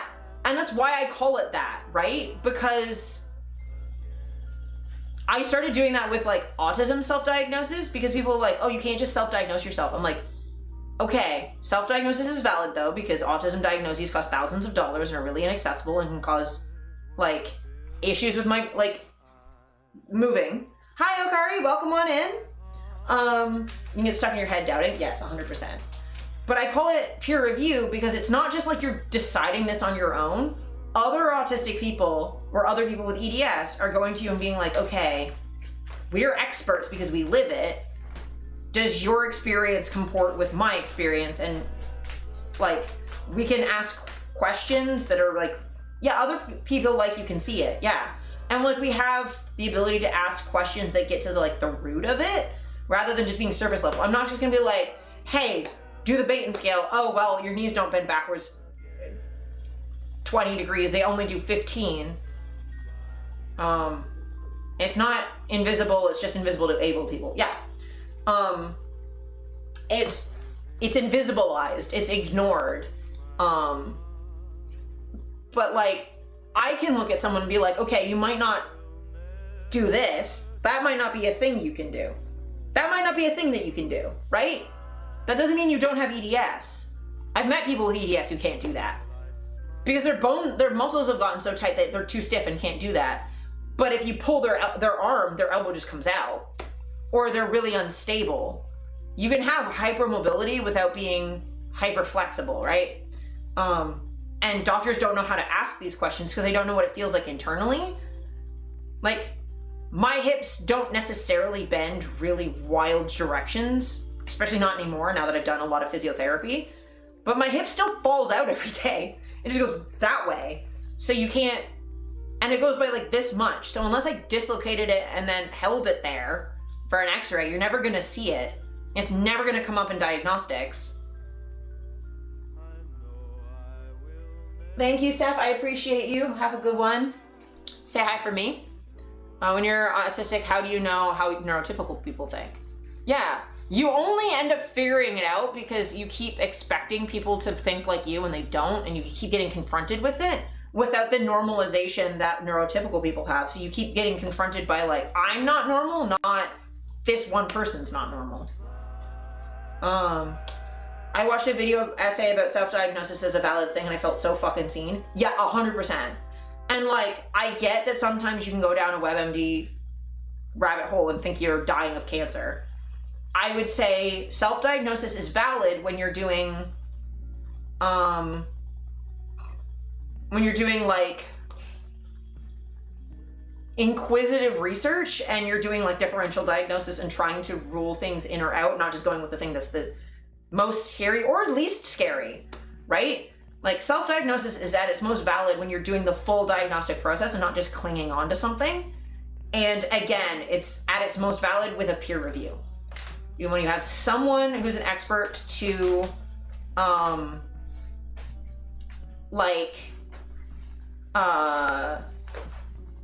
check your work. An expert who can just go, yep, that looks right to me. I know enough to know, that looks right. I'll share the link in case you want to take a peek. Absolutely, I'd love that. I have thoughts about Munchausen syndrome, to be quite honest. Yes. Munchausen's by proxy is a little bit more clear cut because obviously like someone else assuming you have a thing or whatever. I do feel like Munchausen's probably is real, but I don't think it's nearly as common as people think it is. And Munchausen's, if you think you have a particular illness, like I think what Munchausen's probably is someone who has an issue that's not being taken seriously, that's trying to make themselves more visibly ill so that they'll be helped, right? Like I don't think it's, at the very least, something's mentally wrong. If someone, Munchausen's by proxy is spicy abuse. Yeah. Thanks, Akari. I don't really think it's like a, it's people like just straight faking. People don't pretend to be sick for fun. No. If someone's pretending to be sick, then they're sick with something. There's at least something wrong in the brain. But generally speaking, even then, like I've definitely had to make myself worse to be taken seriously. Or they're not getting a need met. Yeah. Like I've made myself worse. Like I've purposefully made my POTS worse before going in to get help, or made my gastroparesis worse to get help. It should be considered a symptom of something else. Yeah, it should never just be like, oh, well, it's not this, so.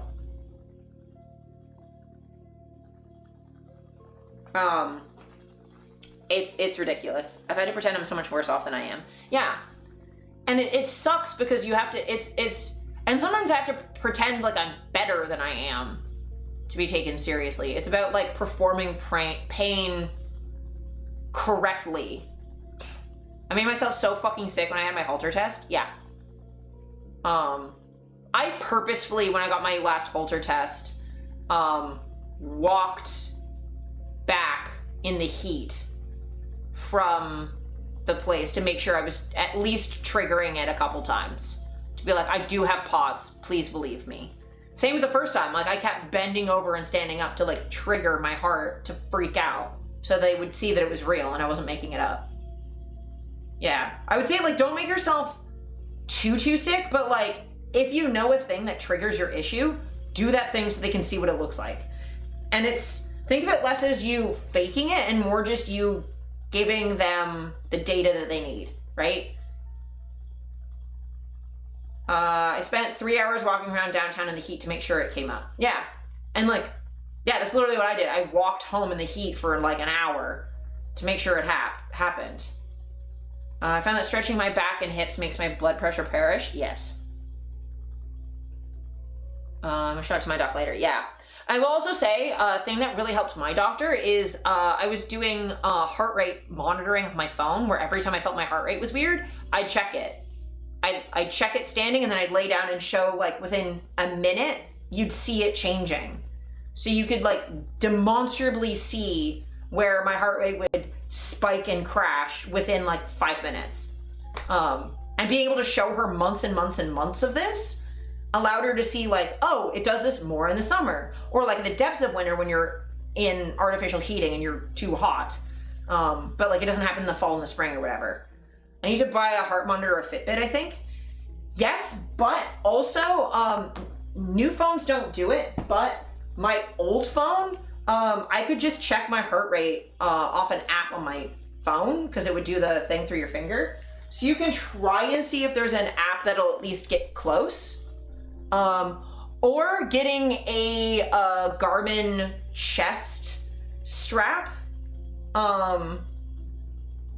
It obviously doesn't work to test it all the time, but I found having it on my phone, it's an old Pixel. If it's an old phone, you might be able to get an app where it can just check your heart rate through because it'll just shine either a laser or that it uses for the autofocus of the camera, or just your flash through your finger to get, it's not as accurate, but it can at least get you a consistent, like, this is what my heart's doing on a consistent basis. Yeah, no worries. So last Gaza thing, and then I'm gonna do some sex work stuff because I have like 90 minutes before I have to leave. And this is really interesting to me, this little bit of news. Any regime that commits genocide also commits suicide. There's no coming back from it. And this is what Israelis are seeing for themselves. That's Shia Hever, a political economist who grew up in Israel. He argues that Israel's economy is hurtling towards collapse. We're seeing a collapse of every aspect, every sector of the Israeli economy. There is no tourism, of course. The higher education system has collapsed. Professors, students are saying, well, there's no academic collaboration anymore with universities around the world. The high-tech sector is maybe the most important one, which is collapsing, with the biggest investment maybe in the history of Israel, this $25 billion that Intel wanted to invest, cancelled. Since October 7, about 46,000 businesses have shut down, and up to 60,000 are projected to close by the end of the year. There's a financial collapse. Yeah, agreed, Pine. Yeah, like, definitely have to treat the patient and not the machines, right? And treat symptoms. Because I've had that before where people, like, didn't notice my POTS because they're like, oh, 85 is normal heart rate. I'm like, yeah, but that's high for me laying down.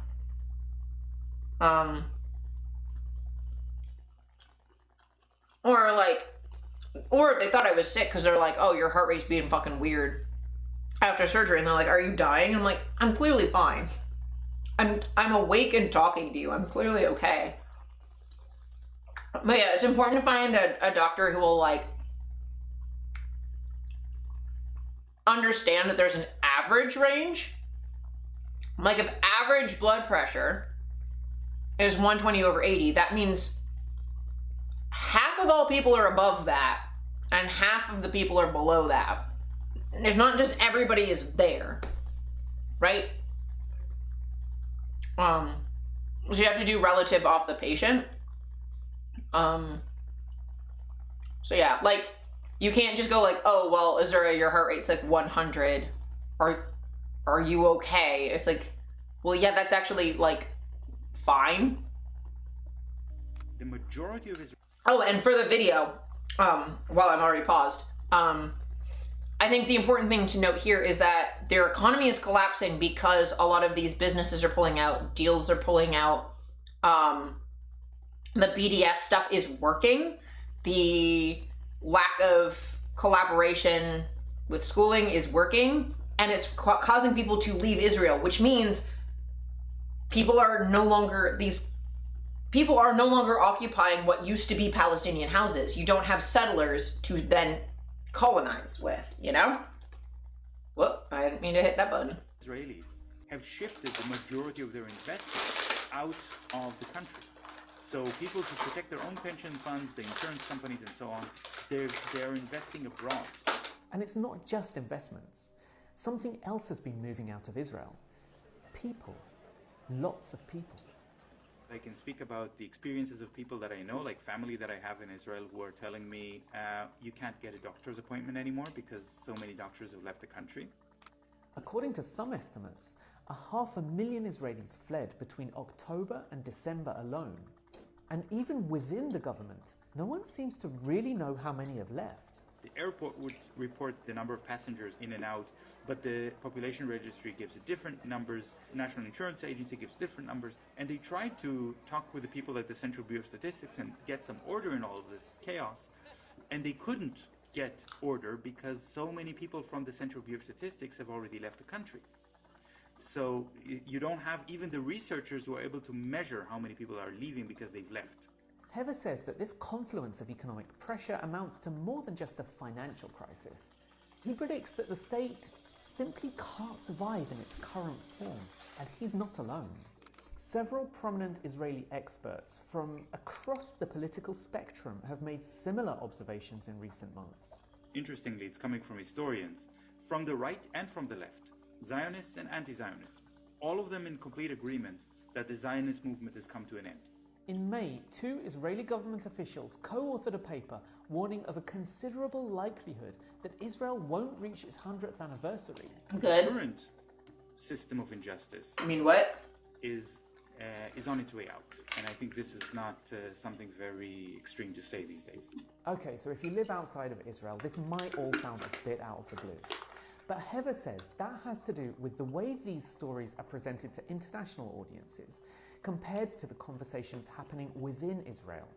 Take this article by Israeli historian Yuval Noah Harari. Yeah, it was never to English protect and Hebrew. Jewish people In the there. English version, the headline states, "The Netanyahu government is endangering Israel's survival." But the Hebrew version of the same article strikes a very different tone. Will we die with Palestinians? If we do not make a dramatic change, we are headed for a historic defeat. A state which gives privilege to one ethnic religious group and doesn't give equal rights. This is quintessentially the Zionist project in its Also, form listen up, that is America. coming to an end. Heather warns that a long-term future for Israelis will require deep, systemic changes. And while there's no script for what comes next, Heather points to one clear model that Israelis and Palestinians could follow. One path out of this fork, and the one that I am very much hoping that will go, is the path of South Africa, a path towards democracy. Most Israelis acknowledge that apartheid exists. Maybe they don't like to use the Afrikaans term apartheid, they use the Hebrew term, which is hafrada, but they acknowledge that this is the reality in which they live. There has to be a different political arrangement, and this arrangement cannot be an apartheid state. Yeah, so I think it's really interesting that finally this shit is falling apart, because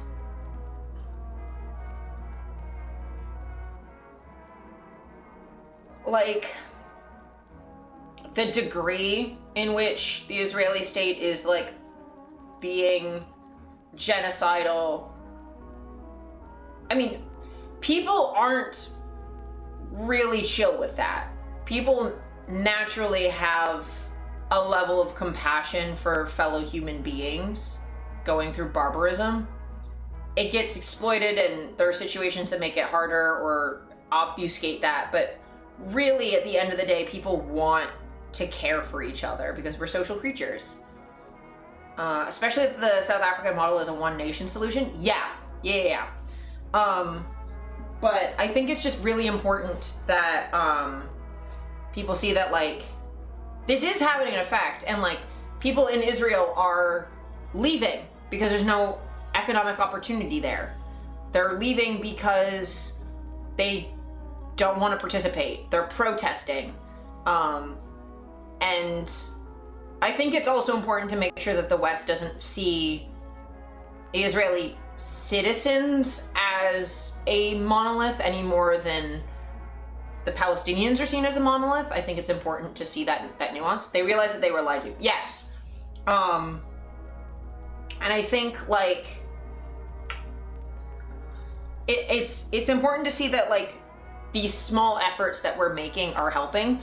Though as a kind of contrast to that optimism is also, I know how, say, Putin is reacting to the increasingly inevitable collapse of Russia, because they are overly reliant on fossil fuels. They're having a demographic collapse, just like the things that happen when you have an overly restrictive society. And his increasing fervor to colonize neighboring countries, and people fucking hate him. Yeah. I just think that, like, he's losing his fucking mind and just grasping at anything. That, like, the idea that, like, Netanyahu and stuff kind of last hurrahing out of desperation at the Palestinians is also definitely a risk, that they have nothing to lose, is concerning. So it's not like all good news. It's good and not, like, it's good, but, you know, there's potentially not good. I honestly never have no idea whether Russia specifically will collapse as a result of this, but watching Putin lose it is amusing. Yeah, I mean, him not being on the planet anymore would be fun. Boeing should help him go to space. Someone needs to arrest Netanyahu.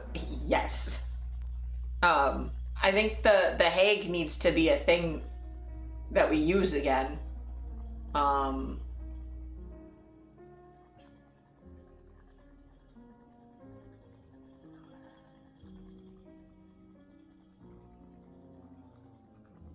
Okay, well, so let's start in some sex work stuff. I want to at least close some of these fucking tabs.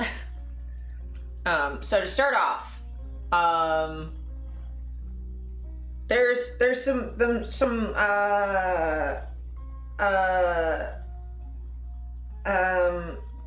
news in the anti-sex work world. Shout out to that one Spanish prime minister whose car got exploded so hard it flew over a church in like the 50s. That's really funny. Bill Ackman was a leading activist against Pornhub with Layla Micklethwait. Forced court disclosures today, and this is last month, show Ackman is a Twitter X investor with over 500 times the CSAM of Pornhub.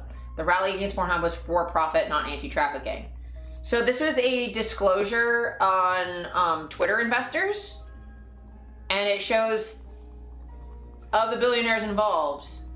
You see Bill Ackman and, you know, more shitty people, but Bill Ackman's there, and yes, he is big into the anti-Pornhub stuff. So you see Twitter, and it has shit ton of CSAM stuff. Okay? A lot of it. He has a lot of it, and he's donating a lot of money. A lot of money to it. So, this is them working together. So that's all that stuff. But again, I personally have seen CSAM on Twitter multiple times. I report it every time, but it's come up a bunch. One I saw, literally, it was a trending hashtag I clicked on to just be like, why is this fucking trending? And it was this like random thing where people were just using a particular word, so it was showing up a lot. But there was, someone had just, I don't know if it was the person themselves or someone pretending to be them posting it, but it was underage material that I then reported. Layla Micklethwait has actually posted CSAM on her Twitter account. So that's so this is all court disclosures. The investor is in X. So that's where that comes from. Also, NCOSY, which Layla Micklethwait also works with, just to further emphasize how much for profit a lot of this anti-sex work stuff is. Now, there are real anti-trafficking groups that do really important work, but the ones that are out there attacking porn, not legitimate anti-sex trafficking. Real sex trafficking organizations are looking to help those that are exploited and give them services, whether they want to do sex work or not. And they're there trying to end labor exploitation. They don't think that consensual legal porn performers are somehow fueling sex trafficking. Also, know that NCOSY is a religious organization. that used to be called Morality in Media that wanted to ban porn. It is anti-queer, it's anti-sex work, it is religious right, it's redonkulous, anti-abortion. Stop donating money to these people. It doesn't go to help anyone vulnerable to suffering. It goes to pay fat salaries to hateful people. New and cozy tax form out. A periodic reminder of how much the people who are fighting to eliminate sex workers pay themselves. So Don Hawkins, CEO, $174,000 a year. Like, these people make so much fucking money. I hate Don Hawkins so much. These make so much money, and this is supposed to be a not-for-profit. Supposed to be, but they spend most of their money on themselves.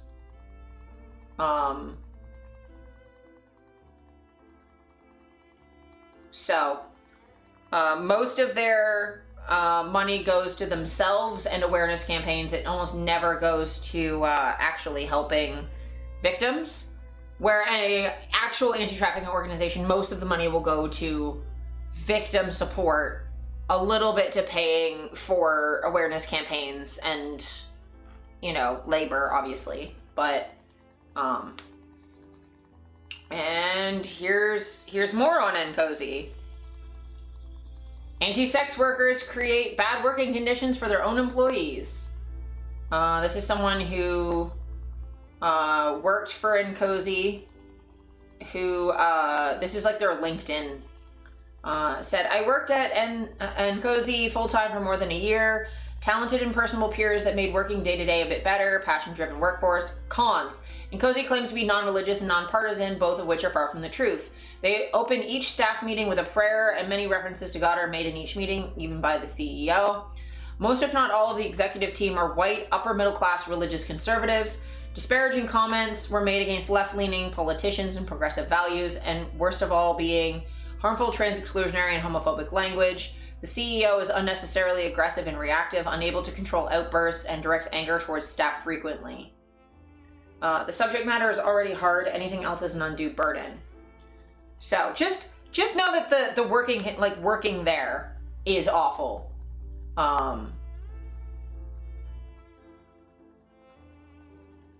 And this is that, yeah. And again, them leading meetings with prayer, being transphobic, homophobic. This is in keeping with their entire history. This is not like an outlier. This is how they are. So we'll go into more of this later. I'm not going to read this whole report. But Canada's temporary foreign worker program, a breeding ground for modern slavery, UN report concludes. This is terrible. So the report that I'm going to read next week is going to go over a lot of this. But I thought it was important to include because anti-trafficking orgs like NCOSY and Exodus Cry, that's Layla Mickelwade's Exodus Cry, ignore leading sources of human trafficking like migrant agricultural labor, but obsess over porn. Hint, ending exploitation was never their endgame. The anti-porn goal is throttling sexual expression itself. This is important because, important to note because they're always talking about, like, getting rid of porn or sex work and criminalizing stuff and eliminating sexual expression. They think that all porn is paid rape or no one consents to that, and it's just fueling violence against women. But they never actually say anything about actual labor trafficking. They say they want to end trafficking, but they never talk about where it usually happens, which is in migrant work and low-income work. The amount of exploitation I experienced when I worked minimum wage, the wage theft was insane. And that's just wage theft of what my wages were supposed to be, not just the theft of not paying me much for the thousands and thousands and thousands of dollars I brought in with my labor, and I was paid like $10. Like, we're not paid and compensated fairly for our labor. That doesn't bring, like, the ableism, the physical harm, the honestly sexual violence, because I harassed and grabbed by customers all the fucking time. There was like one job I worked, when I worked at Value Village, I had A, stalkers, B, people would wait outside of the store and ask to drive me home or ask me to go to a bar with them. This is when I was like 19, 20. They'd follow me around the store. But also there was someone who worked there, which sheltered work shouldn't be a thing. Disabled people shouldn't be working out of these environments. They shouldn't be making less than minimum wage. However, this one disabled man who worked through a sheltered work arrangement at Value Village, yes, Value Village is paying disabled people sub-minimum wages. Fun fact. He worked there, he had a caseworker or support or whatever, and he liked to hug people. And when I said I didn't want to be hugged, I didn't want him touching me because I have EDS and I'm in extreme pain all of the time, I was told I had to because he didn't know better about boundaries and it would upset him. Absolutely no care was taken for my comfort. It was literally just like, oh, well, you'll make him upset, so you have to hug him. And I fucking hated it, and I refused. And yeah, it made him upset, and I'm like, I don't fucking care. I'm also disabled. Eat my ass. But yeah, anti-sex worker dinguses do not care. Do not care at all about actual labor exploitation. In or out of the sex industry. They don't care about the exploitation I actually went under. Fuck, I got blocked by Gail Dines on Twitter because I once told her, she was comparing prostitution and porn to paid rape. And I told her that I found it, I didn't appreciate her comparing the actual sexual violence I faced in some of the most traumatic moments of my life to my job when I'm with clients that treat me well and make me feel respected and valued. I didn't like the conflation of those two things, and she blocked me on Twitter. So, they do not care about trafficking survivors. And I can say this because I have been exploited in the sex industry. I have been exploited in every industry I've ever worked in. I have faced exploitation because there's a power dynamic. You get exploited. That's what happens because employers have power that labor does not. The power differential means exploitation happens. But people only care when it can fuel their puritanism and their greater political goals. You cannot be treated well as a sex worker, I'm gonna block you. Yeah, because Gail Dines is a grifter. She straight up makes shit up all the time. So that's fun. And I think it's just important to remember that when people talk about think of the children or sex trafficking, to be critical, engage critical thinking, be skeptical, look into it more. Sometimes it's a real thing. I have definitely found times where I'm like, because my first instinct now is like, oh, you say sex trafficking? I'm like, seems weird. Seems weird. And then I'll look into it and be like, oh no, you're actually doing on the ground work that actually supports people. Okay, cool. I hate that I have to be like that, but it's the same thing when I like hear people are like calling someone a pedophile. And my first instinct is like, okay, are they really a pedophile or do they just like fan fiction? Like, what are you talking about? Or are they just trans? Like, what do you mean? And I have to actually look into it and be like, are they random trans person existing on the internet? Or are they Dr. Disrespect? Like, what is the situation here? I don't know her, but she sounds like a boring swerve. Yeah, she's a academic. She's a teacher or a professor at a college. She sucks ass. I've hated her for coming on 15 years now. It's been a while. But yeah, she sucks. But yeah, it's important to know to like be critical of this shit.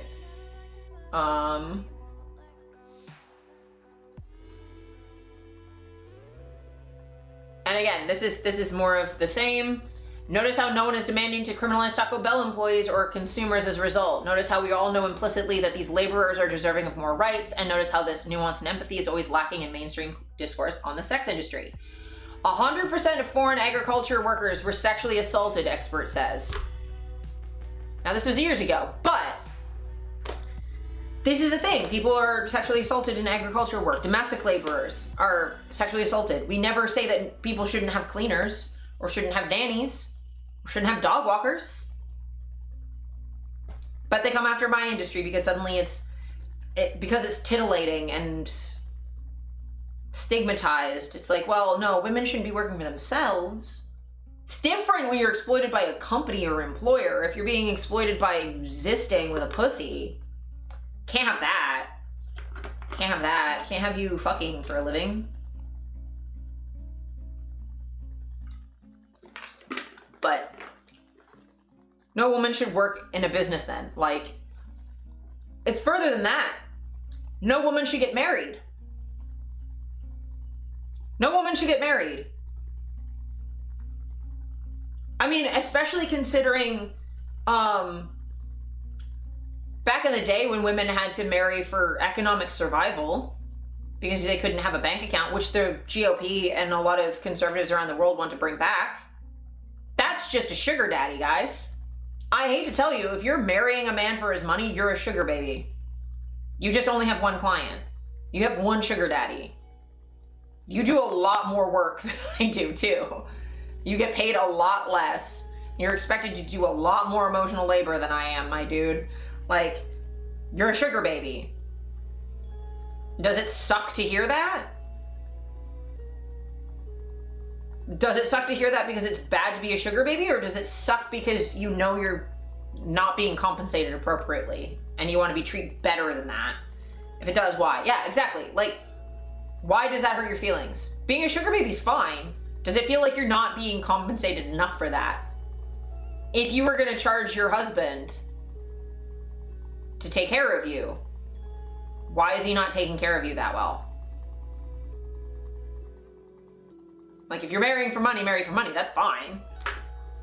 Do what you have to do to survive, babe. Like, I have no issue with that. But, like, if you're expected to do the cooking, the cleaning, the childcare, and cater to all of his sexual needs, then you're a sugar baby and a nanny and a cook and a cleaner and a maid and a nanny and everything. And you have to have another job outside the house beyond that because he won't actually take care of you the way that you need. Honestly, sugar babies are living the dream. They can be. They don't like sex work because it highlights they are hypocrites. Yeah. Well, and also they don't want to be associated with that stigma. They understand they're doing that and they don't want to opt into it. It's the same thing as when you ask a white person if they'd like to live as a black man, and they don't want to because they know how bad it is. Trad wife suddenly discovering financial abuse? Yes. But yeah, sugar babies, I would say, if they get a good sugar daddy, then yeah, that's great. But I will say a lot of sugar babies are also not being compensated appropriately, that they are doing more work than a full-service sex worker for less pay. The only thing that kind of makes it worth it is the consistency. Is that you have, like, consistent income coming in. But, like, there are far fewer sugar parents that are actually good. Yes. Like, I've had sugar daddies ask to give me, like, a stipend, and they're asking me, they're like, oh, I'll pay you, like, $600 a month to see me, like, every week. And I'm like, that's 2 hours of my time, babe. That's not a month, my dude. And, like, because there are some guys that are, like, legitimate sugar daddies that want that sort of, like, recurring long-term relationship because they want to build a connection with someone and they have the money to do that, but they don't want to deal with, like, dating traditionally or whatever. They like the upfrontness of just paying for it. That's fine. And sometimes, like, if what you want is more companionship and whatever, and you're not doing a lot of sexual favors, then like being paid less than a full service sex worker is not necessarily unreasonable. However, there are definitely dudes who go into sugaring sites because they don't want to pay full service rates. They want full service escort treatment without paying those rates. And they're just being cheapskates. Because our rates are what they are because we have fucking things that we have to pay for. Like, the makeup for a call costs money. Condoms cost money. STI tests in other countries cost money. Condoms cost money. Lube costs money. And they want it on demand. That's the thing. They want you whenever they want you. They want you like a pizza. Or if you're compensated in other ways. Yeah, exactly. Like, I've known people with sugar daddies who have, like, helped drive them to medical appointments and stuff where it's like, okay, you're getting something in exchange. But, like, I would just say, like, don't jump into sugaring like it's gonna be super lucrative. There's a lot of competition, and you have to be really firm about, like, what your value is and what you'll accept and what you won't, right? But all that's to say is, like, sexual violence is not unique to any one industry. Yeah. Oh yeah, I'll make this bigger so you can actually read this. These are Thai foreign workers living near Egypt. So I am simply in a traditional job hell. Yeah. And I'm gonna say, like, that shit's not easy either. But just, people need to know that, like, sexual exploitation happens in every job. If you're, especially if you're like a woman, but even not, like, I got sexually assaulted by a child when I worked at Halloween Haunt at Wonderland. Like, a fucking 10 or 11-year-old girl grabbed my ass. Are we not allowed to have haunted houses now because some little girl ruined it for everybody? Or are we gonna not have them because a dude punched me in the face and beat the fuck out of me because he didn't like that I scared his girlfriend in the haunted house I worked in, which she paid to enter? Beat the shit out of me.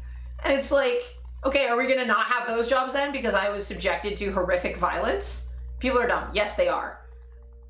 People are especially dumb about, like, scary attractions because people think that because they're in the dark and they're scared, they can just be aggressive in response. And the thing is, I could also tell the difference between someone who was genuinely scared and just flailing to get away from me. That generally doesn't actually hurt because they're just doing this and trying to get away. That doesn't really hurt because they're usually doing that while running away from you. That doesn't hurt. It's fine. I mean, probably if that's your reaction, maybe don't go in a haunted house because it's still not great to be whacked in the eye. But I get it, right? But you can tell when someone's like, oh, you scared me, and just, like, punches you in the face. It's like you're not running away. Your reaction wasn't to just jump and get away from me. It was to turn around and punch me. Yeah, people need to be held accountable for their actions. People need to understand what they sign up for. Yeah. But also, like, it would be nice if my job actually gave a shit about my safety and actually had security. That would have been nice. And not just had me alone in the dark in a crowd of people, letting way too many people in at once, so, like, I couldn't even tell who had hit me because there's, like, 20 people in a hallway. Like, I have no idea who just punched me. It's dark and there's smoke and flashing lights and I can't see shit because I'm in a mask. Like, I don't know what the fuck happened. And it's like, they try at the start of the year to at least have someone nearby, but A, they're on the other side of the hallway, they can't see through the crowd, and secondly, as soon as one of us goes on a break, we're alone. Yeah, the harassment in the tourism industry, do we end all tourism? Like, there's exploitation in every single industry. But it's only my industry that gets this weird-ass focus. Like, let's put it this way, right? Like, my job is exactly the same, like, as, at least with the online stuff, the like, OF stuff that I do, right? You're the person doing the job who deserves safety, respect, and adequate compensation. Yes. Yes. But let's put it this way. Me making photos for OF and like fan sites, right? And me creating content on the internet. That job and what I'm doing right now on Twitch is the exact same fucking job. It's exactly the same. I am sharing myself with the world. There's differences in that, like, my modeling's physically more demanding, but imagine I was doing like workout stuff. People do that on Twitch. But right, so but like the actual main portion of the job isn't this part, it's the scheduling, the social media promotion, the coming up with ideas of what you want to do, like all that shit is the same. Like, content creators get assaulted by each other all the time. Like, you're gonna look at what happened with Shovel, or people who get assaulted at like TwitchCon, or like conventions and shit all the time. Like, that happens. Especially smaller creators being taken advantage of by larger creators. That happens. My job's the exact fucking same. Like, my job's my job doing NSFW modeling and when I do safer work modeling, it's the exact same fucking job. I know so many girls who have been assaulted by photographers doing safer work only modeling. It's the same fucking job. But it's only when my fucking pussy's out that it's a goddamn problem. At least you've got more control and you make decisions. That's more in most jobs. Yeah, and that's the thing, is like I actually get hurt less now that I'm in control. Like, I have the issue of like not having the ability to screen as well as I would like, which puts me at risk. But at least I don't get assaulted by the same person over and over and over again.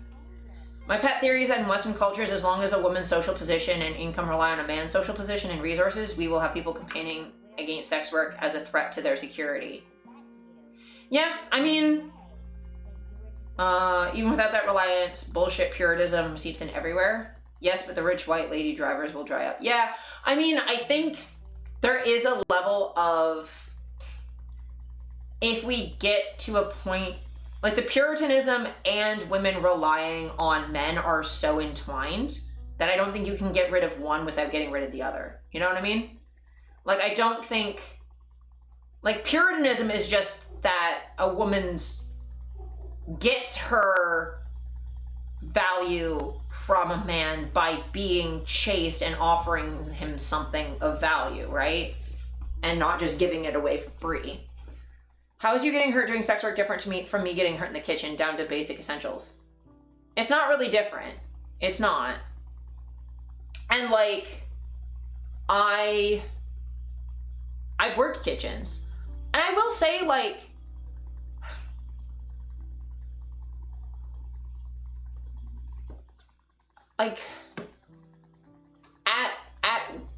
it's different on a social and legal level. Yeah, but like, I would say like,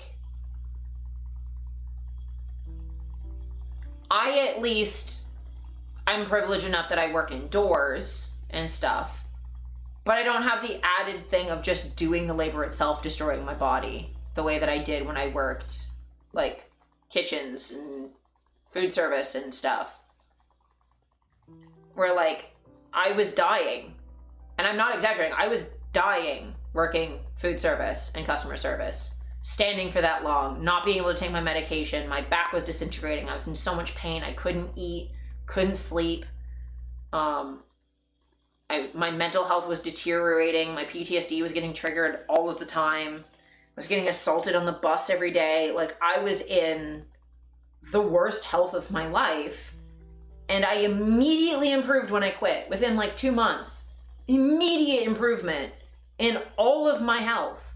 Immediately. I'm in the best health of my life now after a decade of deterioration doing retail work. Now I've been doing it like, I don't know, like 8 years of sex work full time. And I'm in the best health of my life. And that's for a reason. It's because I don't face like stuff that's hurting me. Like the labor isn't hurting me on top of everything else. And like some people might say like, oh, but it is because you're getting assaulted. And it's like, no, I'm not. I'm consenting to the work that I'm doing. And I get that it's not work that everyone can do. Absolutely most people shouldn't do my job. It's not suited to everybody. I've seen people who were like wanted to, and then after a shift went, no, actually, I can't do this. I actually can't mentally do this. And that's totally understandable. That's totally fine. Not everyone has the same nonchalant conception of sexuality in their head that I have, where like I don't really care. There are lots of jobs like that too. Yeah, exactly. Like I couldn't be a surgeon. Oh my God, are you kidding me? I could not mentally handle that. Even if I could handle like seeing the gore all the time, I don't think I could handle having someone's life in my hands every day like that without fucking losing my mind from stress. I'd showed up to work with a hip that wouldn't stay in regularly and also improved so much after leaving despite the fact that I'm still unwell as fuck. Yeah. Call center work is like that. People never expect it. Yeah. And like, I've been told like, oh, just leave sex work and do a call center. And I'm like, I have autism. What do you mean? No, I can't. Like, I am not suited to that work at all. I could not. There's no such thing as unskilled labor, right? Like, exactly right, Kat. Like, there is no such thing as unskilled labor. All labor requires skills. They might require different soft skills, but you get good at the thing that you do all the time. You get more efficient at it. You get better at it. Yes, undervalued labor. And, like, my job is different than a lot of jobs. Sure, not everyone can handle... Even just like, I know other sex workers who are doing this because they have to, not because they actually want to. And like, not everyone can handle doing OF and having to look at their own naked body all the time and be critical, but then not so much that you hate yourself and still be comfortable, like being on camera after that critique, right? Like I have to get better at modeling. I have to critique myself. I have to critique my body, but there's like a delicate balance between not caring and therefore not being good at my job, or caring too much and giving myself fucking eating disorder, or hating myself and making this work impossible to do. This job is hard, and it's hard, even harder to do that and then put your shit in public where people are then going to comment on it directly, and you have to see that. I have to see the comments people make on my posts and tell me how ugly they think I am. Since I was like 19, 20, when I first started doing modeling and performance work, I've had people tell me how ugly they think I am. And a lot of people cannot handle being told that over and over and over again and still be on camera like this and be fine. Yeah, I know, it sucks. Like I had a YouTube comment that I've deleted and I blocked the dude because he also had like a Pepe the Frog fucking red pill profile picture, but he told me that I had cleaning lady arms and my tattoos are bad and I should cut my arms off. These are the kinds of comments that I get.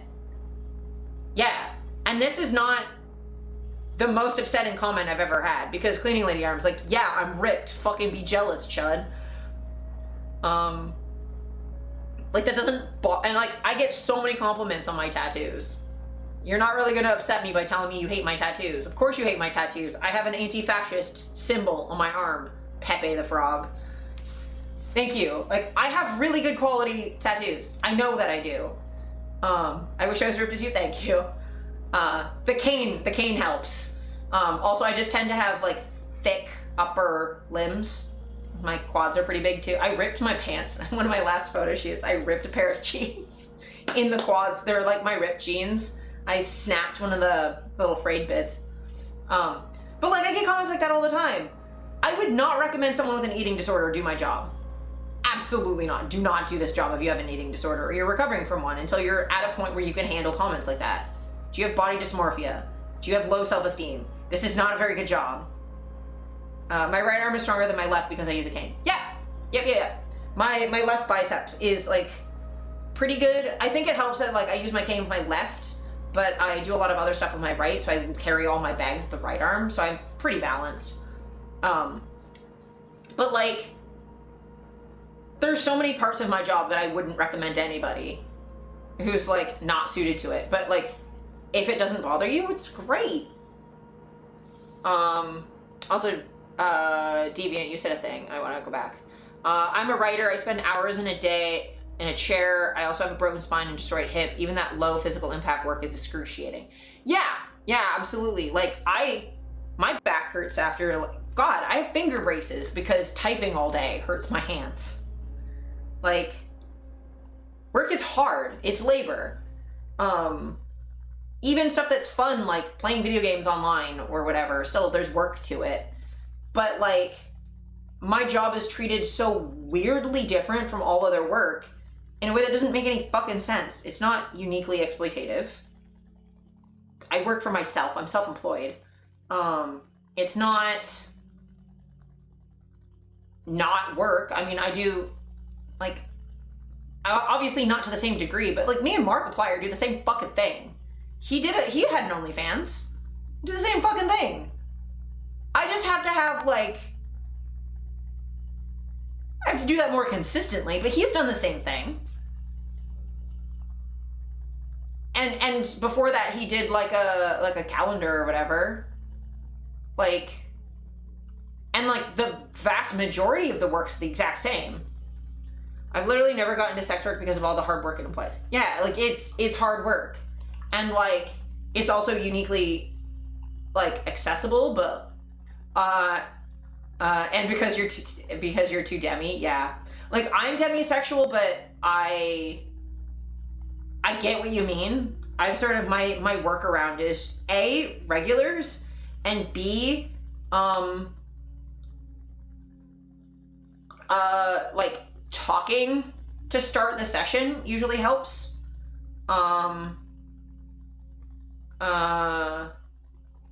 But, and then on top of that, like, I don't have to be attracted to you to do my job, because it has nothing to do with my needs. It's just making sure my needs are met with my partners.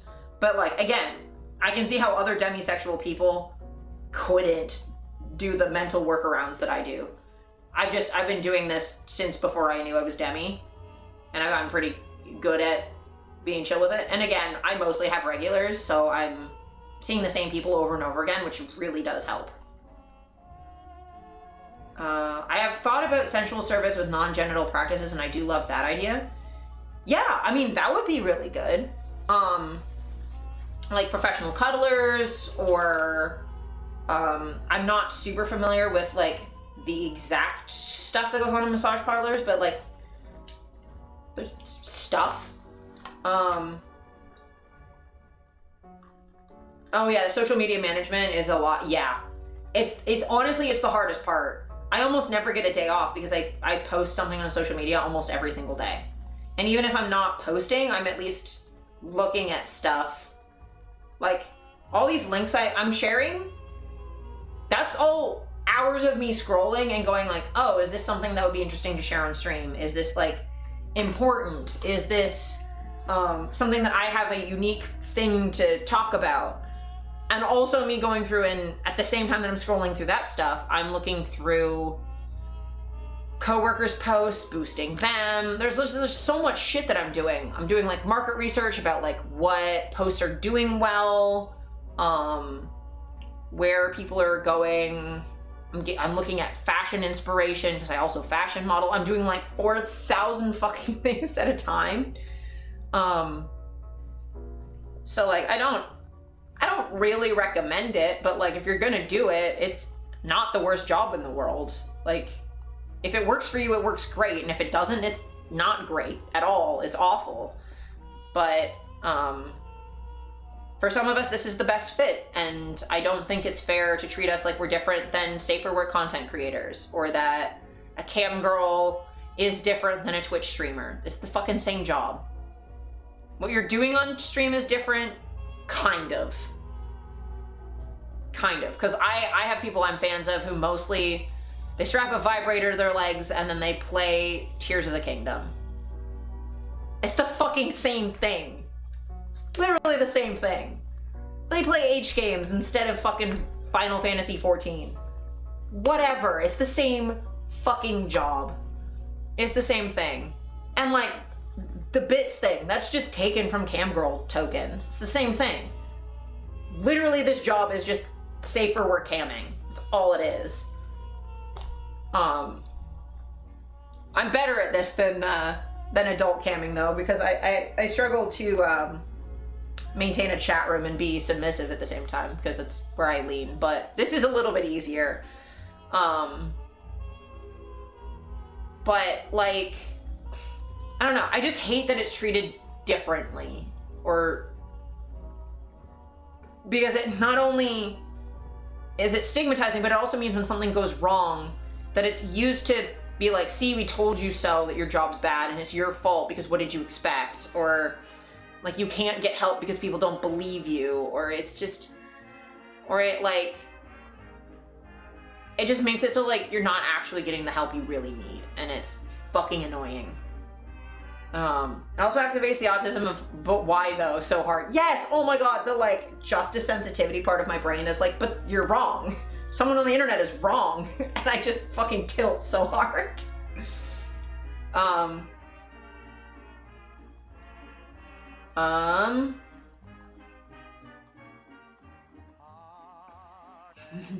But you're incorrect though. Yeah.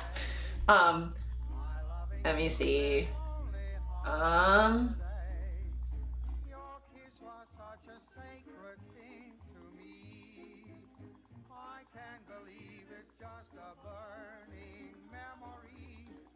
Also, speaking of double standards, this is really funny.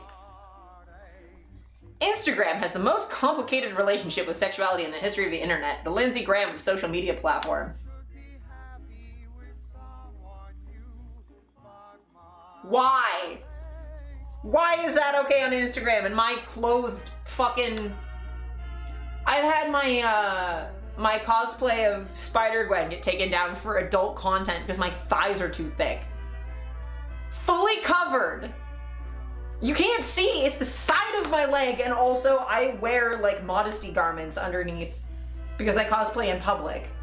So like you can't, it's not like with some things I've also seen on Instagram, it's like people are wearing like a spandex like Zentai suit or something, or leggings, and you can see their whole butthole or junk through their leggings.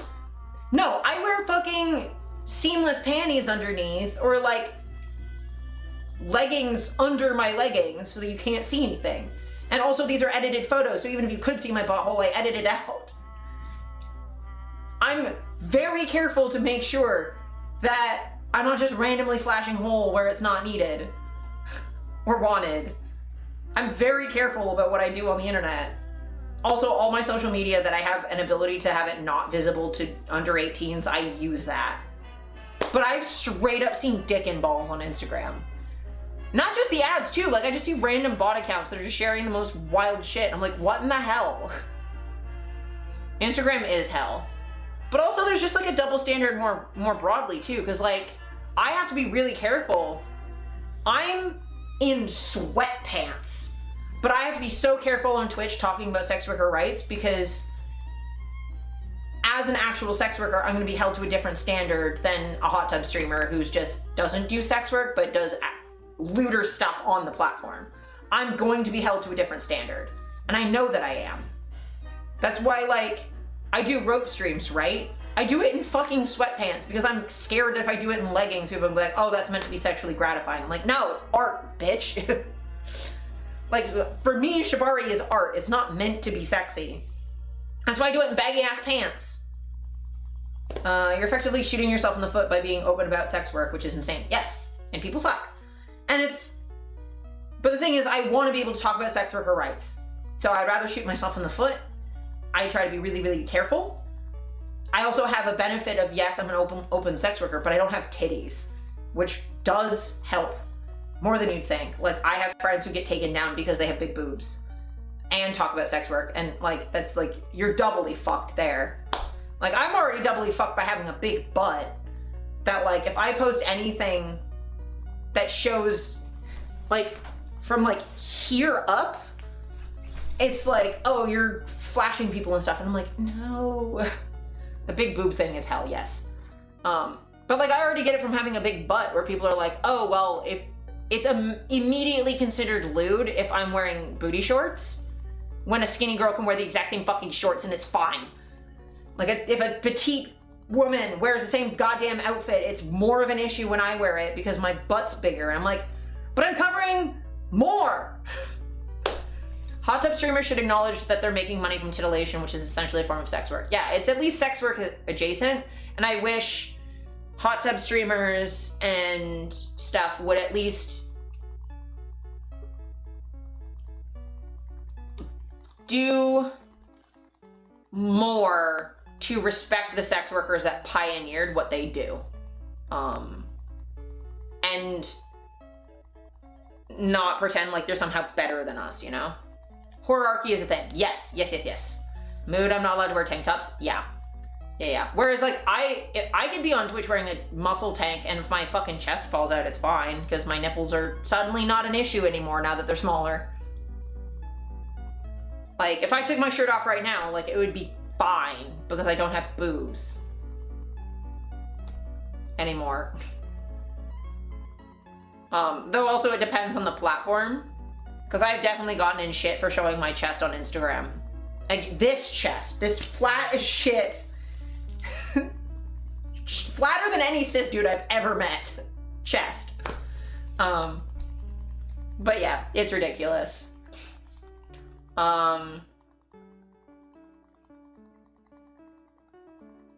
Woman suspected. Yeah, I did actually get something taken down on Instagram because I was in a tank top and I leaned over and they took me down for like cleavage, and I'm like, what is cleaving? What? Where's the cleave? What cleave? Cleave where? Trans equals lewd. Yeah. Yeah.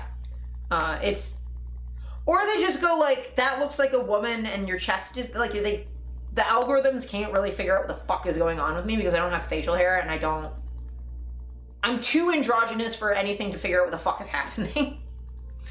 I'm like Finster going the other way. But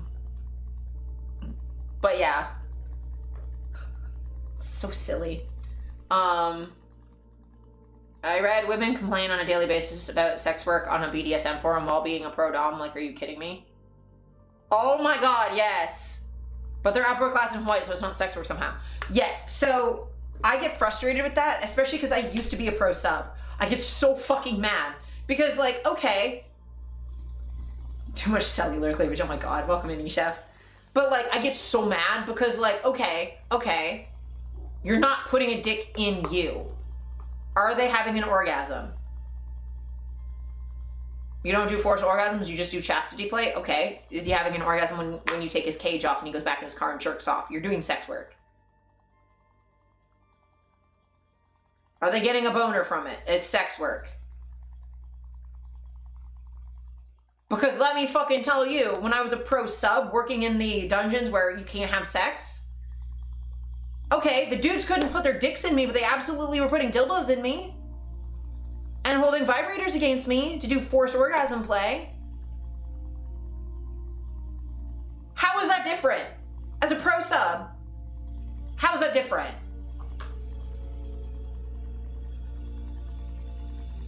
They go home and jerk off about what they did to me that day? It's sex work. Calling pro-doms not sex work is like calling stripping not sex work. Funny you say that because people do that. Because people try and like pretend like they're not sex workers because they're not putting dick in themselves. The hierarchy is all about distance from your client. The further away from your client you are, yeah, exactly, fine. But like the further away you are from your client physically and emotionally, the more you can pretend you're like that's not what you're doing. And it's an appeal to power, and it's to try and distance yourself from the stigma. But like, let's put it this way. The lingerie models doing boudoir for Victoria's Secret, they're sex workers. They're wearing underwear for a living. How is that not sex work? Is that magically not different? Do you think people aren't jerking off to the Victoria's Secret angels? Like, how are their photos in lingerie suddenly magically different than my photos in lingerie? How is the poster at the front of a La Senza, magically different than a Playboy. The Sports Illustrated swimsuit edition. Yeah, how's that fucking different? It's the same fucking thing. Same thing. You're sex workers. You don't have the proximity to stigma that like I do, so obviously you can't speak on things like criminalization or whatever. Like there's nuance there, but like you're not magically different. People are still gonna treat you like you're a whore. Same thing with like mainstream actors who do sex scenes. What do you think that is? If you do full frontal, what do you think that is? You kiss not your partner for a living. What do you think that is? There's a line from the show, The Santa Clarita Diet, talking about a woman reading cereal boxes on the internet that was paid her mortgage that way. So it's totally not a sex thing. The reply is if it's paying her mortgage, it's totally a sex thing. Yes. People who pay their rent in foot photos. Or the NPC thing on TikTok. It's sex work. You might not think it's sex work, but it's sex work. People are getting off to it. You know you're doing fetish content. Same thing with those weird videos on TikTok of people like being like, okay, so we're gonna pour this goo on this cake and it's gonna do this. And it's gonna do, it's sex work. It's just gross because it's visible to children now and in colors and shit that appeal to children, which is really fucking weird to me. Like, do all the age play and cutesy shit you want, but don't have it visible to children.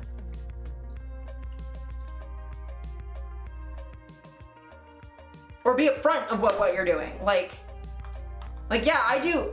Yeah, it's fine. Just own it. Yeah, you want to do that shit with cakes? Just be like, hey, this is fetish content. If you're a child, please scroll away. And then go into it.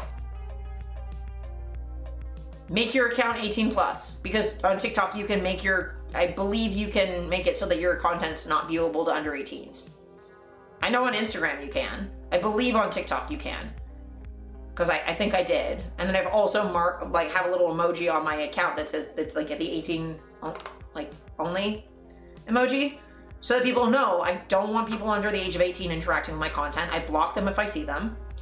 So if I'm doing lewds with a fucking stuffed animal, I'm doing my level best to be clear that the reason why I'm doing it. And I say that specifically because like people in their heads will be like, oh, lewds with a stuffed animal, you're trying to appeal to pedos. And it's like, no. No, I'm not. I don't think I'm 30, almost 34. I don't think I'm of interest.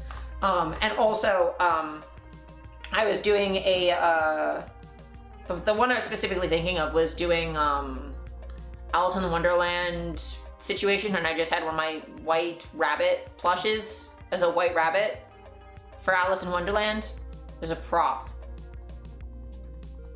People are fucking weird about shit sometimes. But yeah, I've used plush stuff for props all the time. It's whatever. People are weird. Then we have to have the conversation about people not keeping their kids under 13 off these apps. Yes. Kids shouldn't be on the internet, and instead of ID checking everybody, why don't you just give parents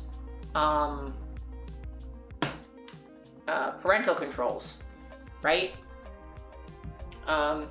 I will say, it's starting to the point I think I have to end because I have to be somewhere at 5 o'clock. So I have to like leave. I didn't cover as much as I wanted to. There's a lot of sex worker stuff. So, but I did get a lot of Gaza news and stuff, so I'm happy about that. But yes, I think I'm gonna rate out now then. I'm just gonna see who is streaming. Like, they're the problem, create kid spaces on the internet again. Yes, create kid spaces and parental control apps. And what would actually really help is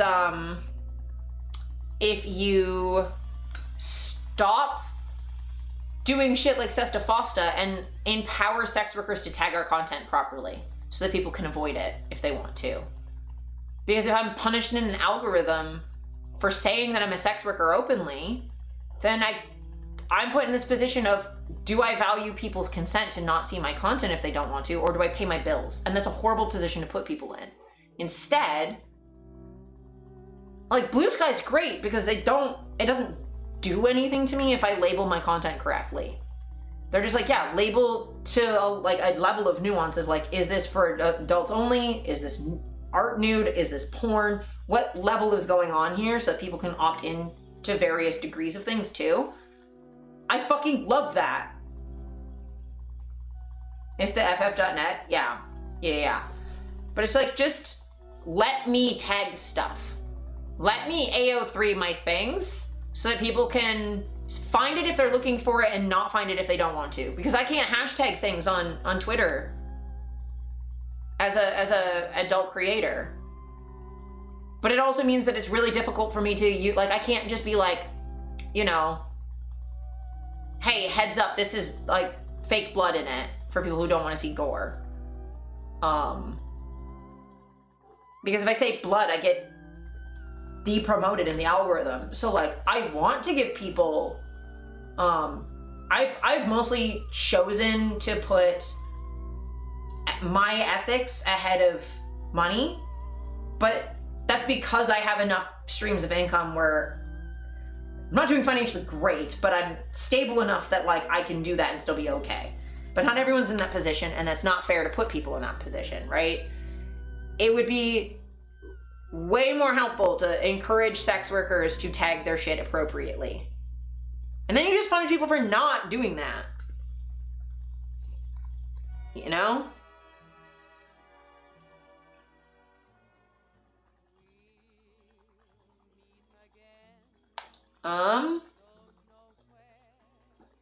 So yeah, I'm gonna raid out because I have to leave in 10 minutes. So we're gonna raid a fellow Canadian named Ashley. She is lovely and cool, and I appreciate all of the subs that I got today. Thank you, Kat, for the second month. Thank you for all of the audio. Thank you for the 6 months from Urban Cryptid. Thank you for the resubscribe with Prime from Demon for a whole 6 months. I appreciate you all so much. Yeah, I'm just getting IPL, so I just have to get going. But I appreciate you all so much. And I will see you probably Tuesday next week. I don't know if I'm going to be able to do a Friday bonus as well. I'm trying to stream as much as I can this month because of September. But obviously, again, no pressure. I appreciate all the support. Have a good Friday the 13th. And be safe and a good weekend. And yeah, I love you all.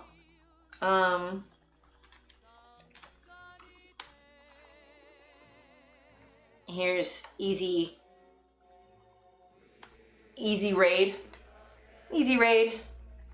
We're gonna go raid Ashley Roboto, fellow Canadian, playing Borderlands with a friend, Mika, who's also awesome. Give some love, be cool, and I love you all. I love you all so much.